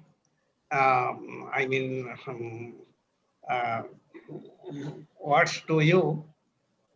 I tell you, just 1 month ago when you had a small workshop on this project, ASMI, your annual workshop was like this, that we told your names, Dr. Manju, Dr. Chayan, you are working on the appropriate scale mechanization. But people expect that your outcome should help in the national policy level. And I am very much amazed and satisfied that we are talking very little on ASMI projects. It's probably the audience is very much happy to have to know your outcome. And so everybody, almost everybody is focusing on what should be our national policy on production, on manufacturing, on industrialization, industrialization of agricultural machineries and etc., etc. And someone spoke that probably Dr. Mandal, that Prime Minister was asking that whether we can utilize the BMTF, Bangladesh Machine Tools Factory. So I think you have struck the nation, you have struck the intellectuals, you have struck the industrialists and the companies. So I wish you become success. Only just as an agriculture engineer, when I was a student. Sir, be brief, sir. We were in a short of time, sir. Sir, please. That any project or any sort of entrepreneurship, you have 4 elements: man, machine, money, and manpower management. So any sort of things, man, for agricultural mechanization, you need man, or you have talked about it. You need machine, so you have to go for proper machine, and you need money. So there are money channels, government is trying to utilize it. And now the 4th question is management. So I think if you can address properly with these 4 elements, you can give a big boost to the agriculture mechanization in Bangladesh, and you can help the nation. Thank you. Thank you, sir, for your kind words and some suggestion. So I will take a last question. There is a one who raised an Mr. Sheikh Najimuddin. Are you there? Yes. Please put your remarks and question in very brief. Thank you very much, Honorable Chief Guest and learned panelist and participant. All points already came to our panel discussion, but I have to comment here. We have to go for manufacturing is a very important issue. Manufacturing for not only machine, for spare parts also. It's the most important because of the struggle is here when the machine running, but no parts is available here, no, but small scale. So we have to very give emphasis on spare parts manufacturing in locally, in any cases. This is one issue. Number two issue, we have to change our cropping system for machinery.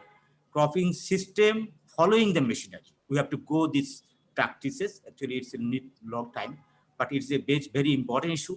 How we can go for the following the combine harvester, when it will come, when I will cut our crop, and how we can following the total community. This is the most important issue. And another important issue is that skill in everywhere and the commercial viability of the entrepreneurship. I think still we have seen power-tiller entrepreneurship already sustained in Bangladesh, but now we are practicing the combined harvest entrepreneurship, but there is still challenges. If they come with a holistic approach like cultivation, tillage machine, harvesting machine, seedling raising machine, holistic approach, then it will come to the commercially viable. This is most important, and we have to nurse for that. We public sector, we private sector, we have to follow and we have to give them support. And third point is the banking and loan factor. Of course, our mandals are already told. This is a huge issue. Without capital, we can't go forward. And I think, again, I give the emphasis, skill and commercial viability. In every Thank you. Thank you. Thank you very much for your question. Sorry that we cannot take any more question. And due to the time limitation, we cannot also go to the all panelists for the concluding remarks. So at this point, I would like to request again Professor Dr.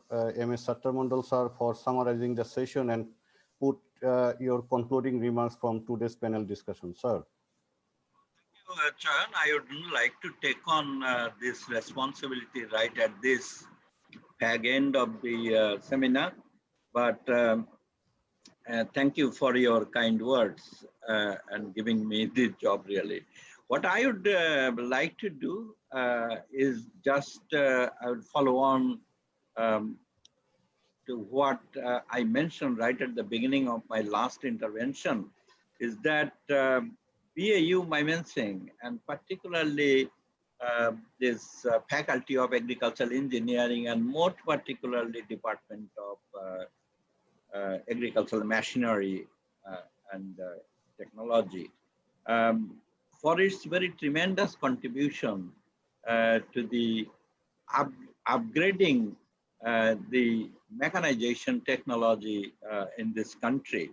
And as I mentioned, that how consistently this department or the faculty has maintained its very historic role of playing this gigantic role and produce hundreds and thousands of graduates so successfully, and they have been employed in government and non-government organizations.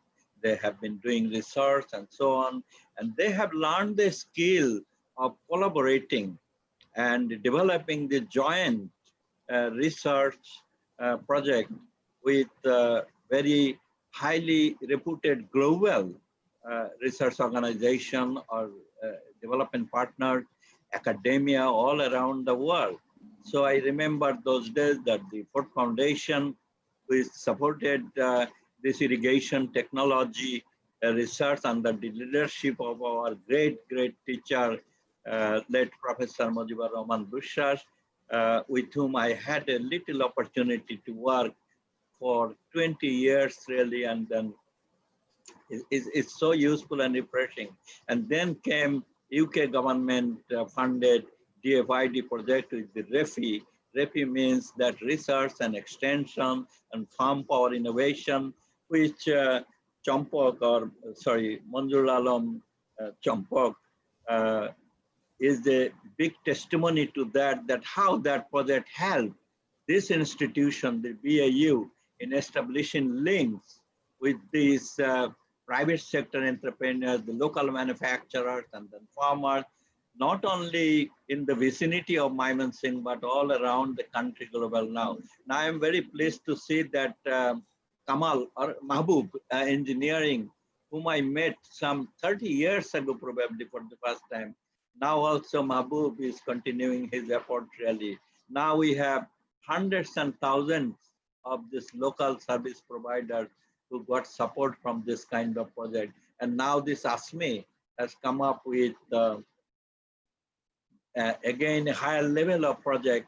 This is now using this component of fourth revolution, the digital technology, the sensor-based technology in remote areas like southern Bangladesh. So I would like to conclude only that this has been a commendable effort, and I salute to all our predecessors and our colleagues who are working on this, our students, BAU administration who have supported this project, and I, as a kind of what they call of a person who have had this passion for understanding the technology at large, but more specifically this mechanization aspect of this technology, would always love to be with you and then engage in whatever little modest way I can to ventilate these messages really to the appropriate level so that some policy actions are advanced.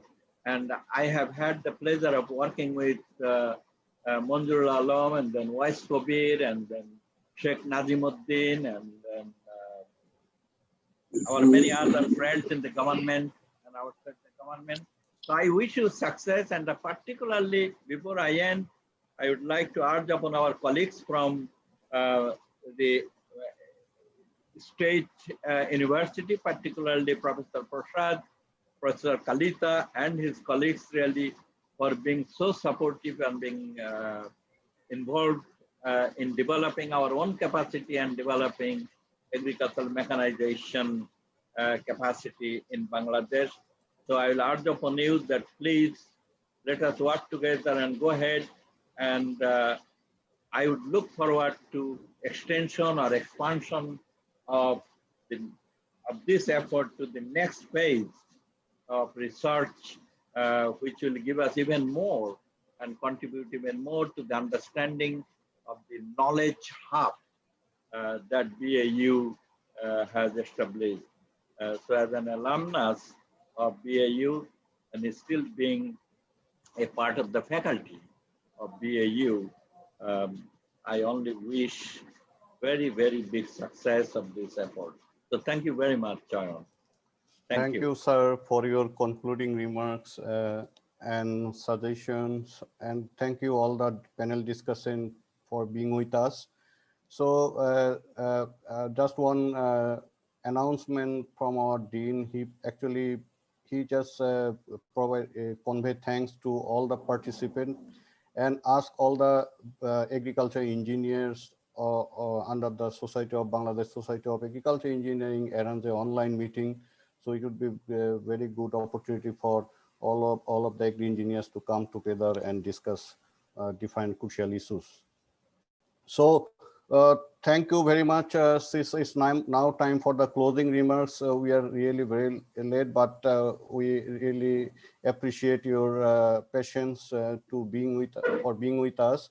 So in the concluding session, I would like to now invite Dr. Mohammad Nazirul Islam, who is the Director General of Bangladesh Agriculture Research Institute, Bangladesh. Prior to his present position, he served as the Director, Planning and Evaluation, Chief Scientific Officer at the Plant Genetics Research Center, and various positions since his joining at Bari in 1989.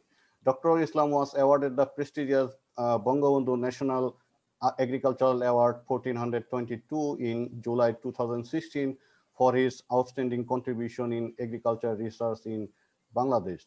So I'd like to request you to convey your concluding remarks. Thank you, Chayan. But I lost my connection from computer, so I am but we can hear you now. Yeah, thank you. So maybe interrupted if someone may call to me. So anyway, so so hello, welcome to each and everyone connected to the through Zoom cloud to this workshop. Actually, 120 participants are connected here. So it's a galaxy of intellectual of engineers.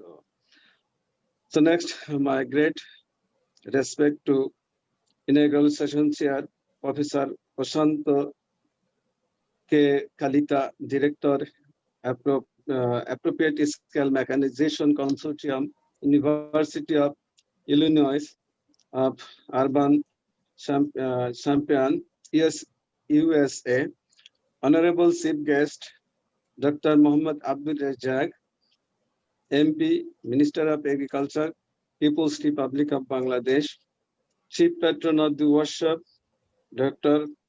Lutful Hassan, Honorable Vice Chancellor, BAU, then our special guest, Professor Dr. P.B. Vara Prasad, Director, Feed the Future Innovation Lab, Kansas State University, Professor Dr. MD Jasimuddin Khan, Honorable Pro Vice Chancellor, Bangladesh Agriculture University, the keynote speaker, Professor Dr. Monjurul Alam, Project Director, ASMI, Bangladesh, and Professor, Department of Farm Power and Machinery, BAU. Respected discussion, Dr. M.A. Mandal sir, Professor Emeritus and ex-Vice Chancellor, Bangladesh Agriculture University, Dr. Wais, former Executive Chairman, Bangladesh Agricultural Research Council, Mr. M.D. Hamidul Rahman, former Director General DAE, Managing Director and Agribusiness, moderator of the session, Professor Chayan Kumar Shah, Associate Director of ASMIH-Bangladesh Project, and distinguished participants joined through Zoom platform from home and abroad. I feel honored to join in this workshop, Appropriate Scale Mechanization, a key sustainable food security in Bangladesh. I am very delighted to, on behalf of Bari, be the partner of the project. You know, we have a lot of challenges in agriculture, and one of which is the population growth. So accelerating the growth of food production for the growing population from declining availability of land, it has become necessary to formulate agriculture development plan in new dimension. Accordingly, our last perspective plan 2010 to 2021, mechanization was one of the important item, and also the formulated vision for 2041, mechanization also included there. And so mechanization is our prime aims or goals or objectives to make the agriculture profitable, and through mechanization we bring our product in the global super channel. So also we want to create the income opportunities for the smallholders by providing village level affordable mechanization such small scale processing. Already our dignitaries discussion mentioned to you. So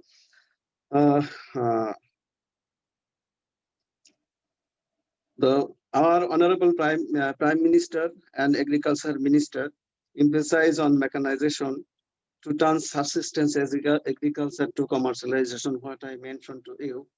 In this regard, Bari has been working with appropriate farm mechanization since its emergence. Bari has so far developed around 45 farm machineries. Some of them are using successfully in the farmers' field.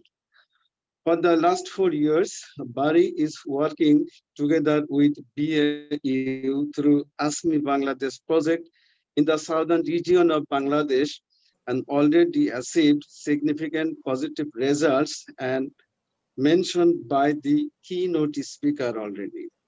The project successfully identified the challenges and prospects of uses of farm machineries in the southern coastal zones. The research team judicially selected and recommended the appropriate planting, irrigation, transplanting, and harvesting machineries for the smallholders in the region through rigorous field experiment as well as through GIS tools they used. Thank you, Professor Munzurul Alam sir, Champak sir, or dear Champak sir, and his team to carry out such a nice work. In the future, importantly, delighted to welcome you. So I would like to extend my thanks and gratefulness to the Honorable Minister of Agriculture, Session Chair, Chief Patron, a special guest for ProVC, keynote speaker, discussion, moderator, and all participants for their active participation and contribution to the workshop. So, you know, I would like to remember this year we are celebrating the 100th birth anniversary of our nation's father. Our Bangabandhu Sheikh Mujib, the nation's father, would have 100 years this year, but not that no anyone lived to that age. He was 55 when he was assassinated by those people who do not believe in our independence. The conspiracy not only killed Bangabandhu, they also killed a dream of the country. You know, already Sattar Mandal mentioned in 74, he included farm mechanics faculty in the agricultural university. And today's the mechanization is the reflection of that. So before 45 years ago, Bangabandhu guessed that in Bangladesh, there will be the scarcity of labor for agriculture. So now laborers are shifting in different areas where the labor is more profitable. So Bangabandhu guessed this and he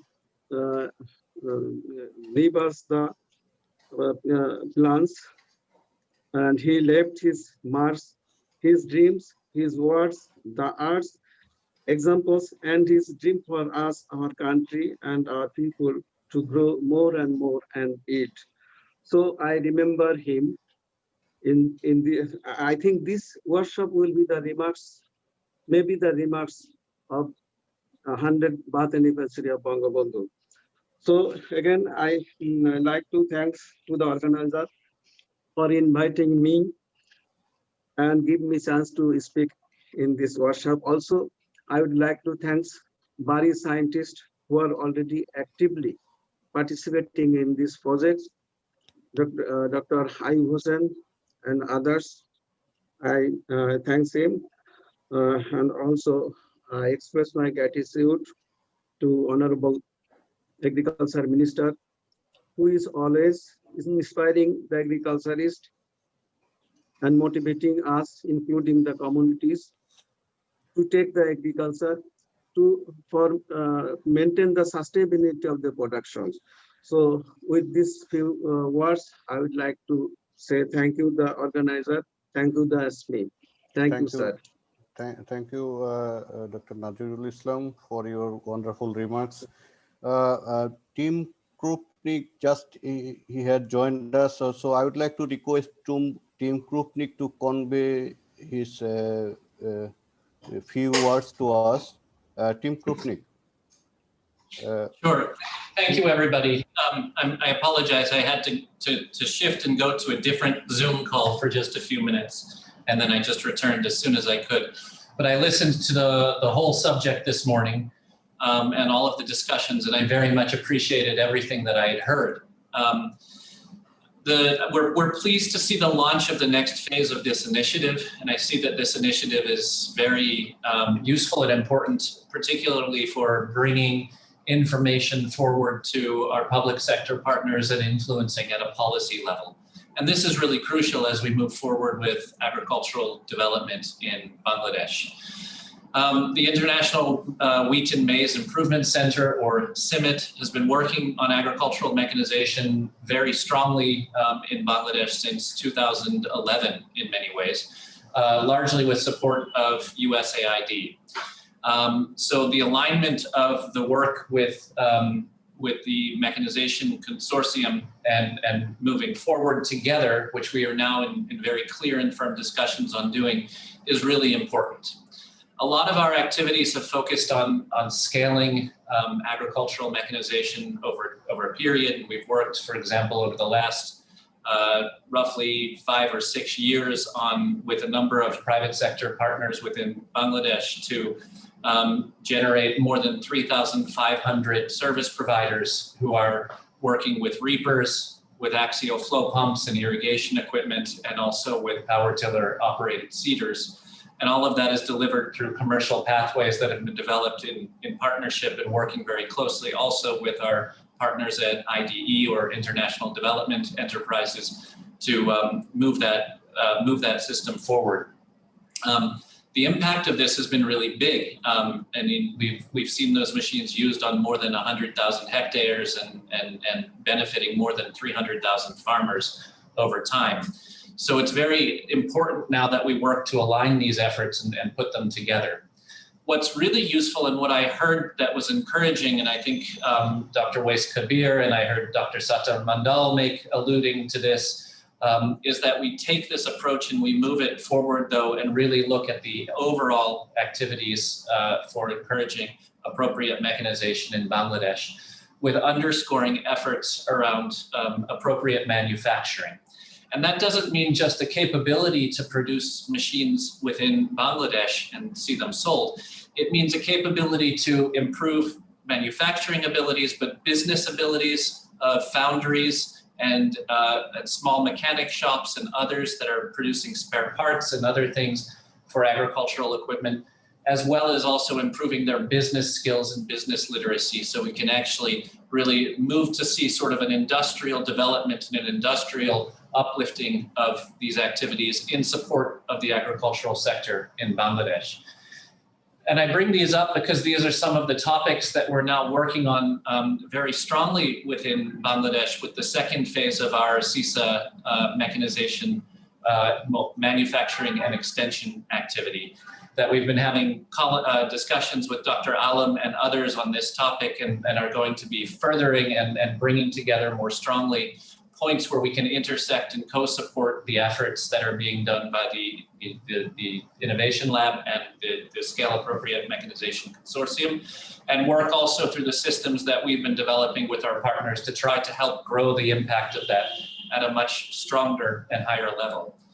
So I think it's a really exciting time for me, at least, to be living in Bangladesh. I've been here now for almost 10 years, and I've seen really dramatic changes that have occurred over those nearly 10 years. But I think that the changes that we're seeing now, and this really strong emphasis that's coming out around appropriate mechanization, is just really, really exciting.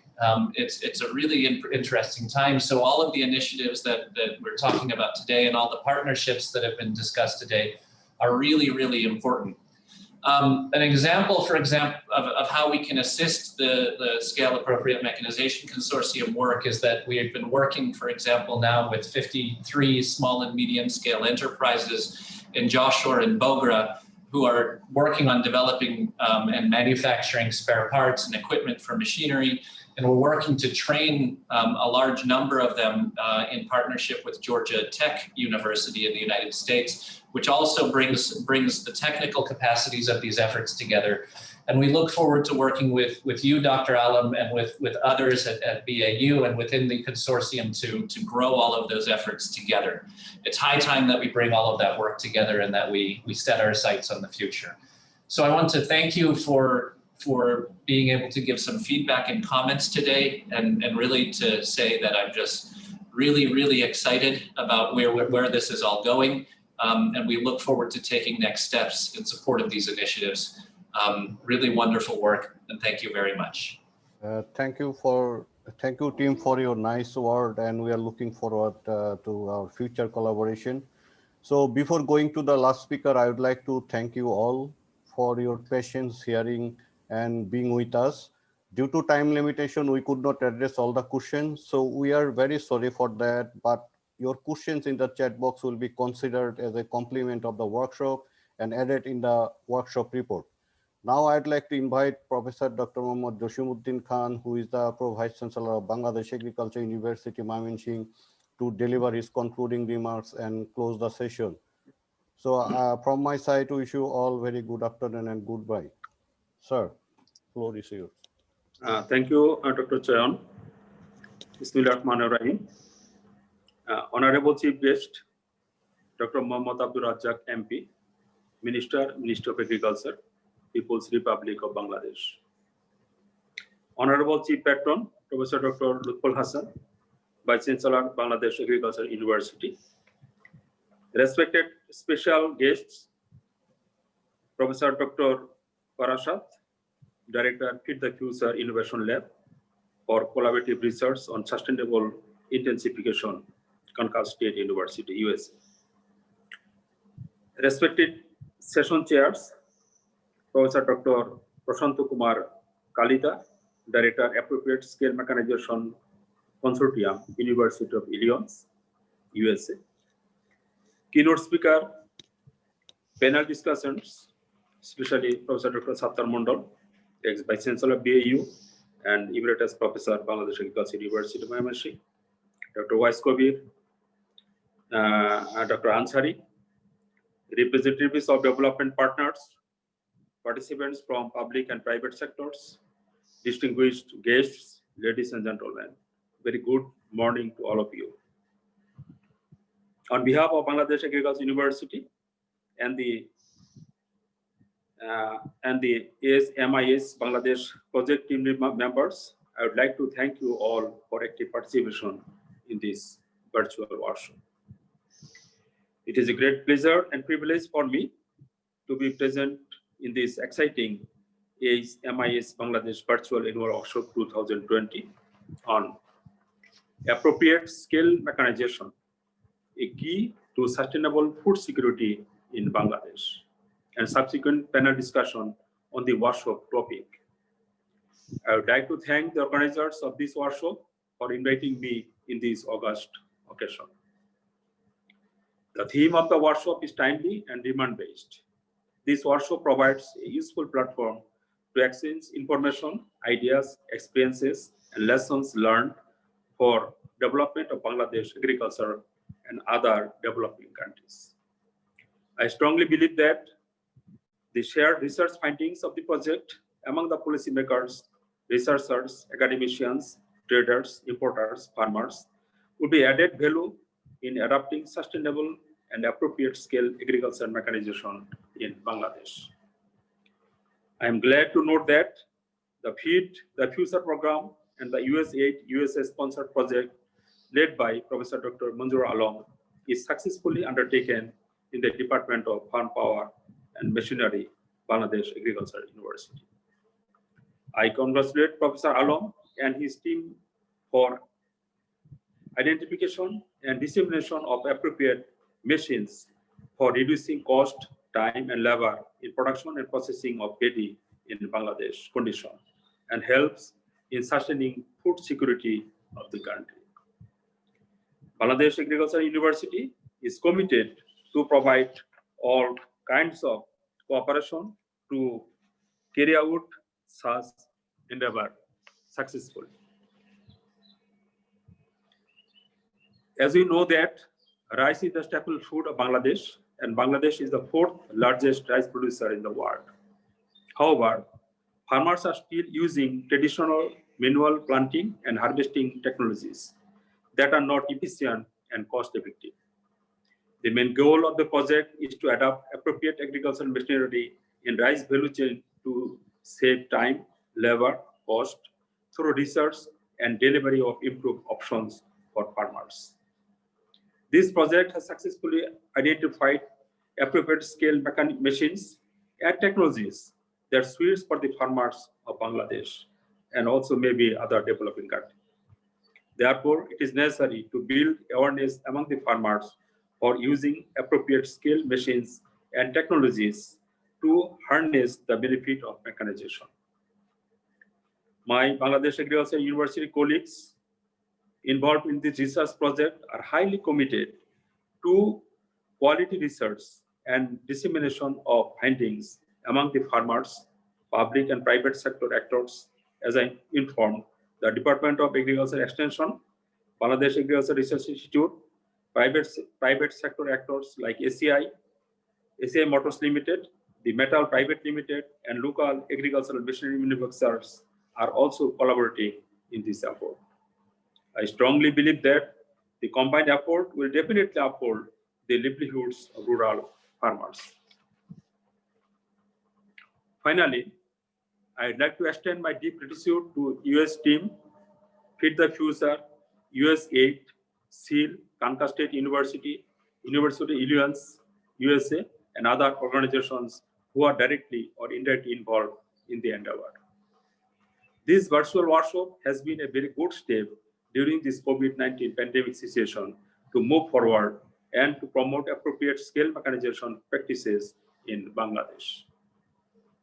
I'd like to extend my sincere thanks and appreciation to the Honorable Chief Guest, Chief Patron, Special Guests, Session Chair, panel discussants, distinguished guests, printing and electronic media personnel, and the entire project team for successful accomplishment of today's virtual workshop. Thank you very much for giving me the opportunity to share my experience in this august occasion and for patience hearing. Thank you all, ladies and gentlemen. Thank you, sir. So thank you all the parties.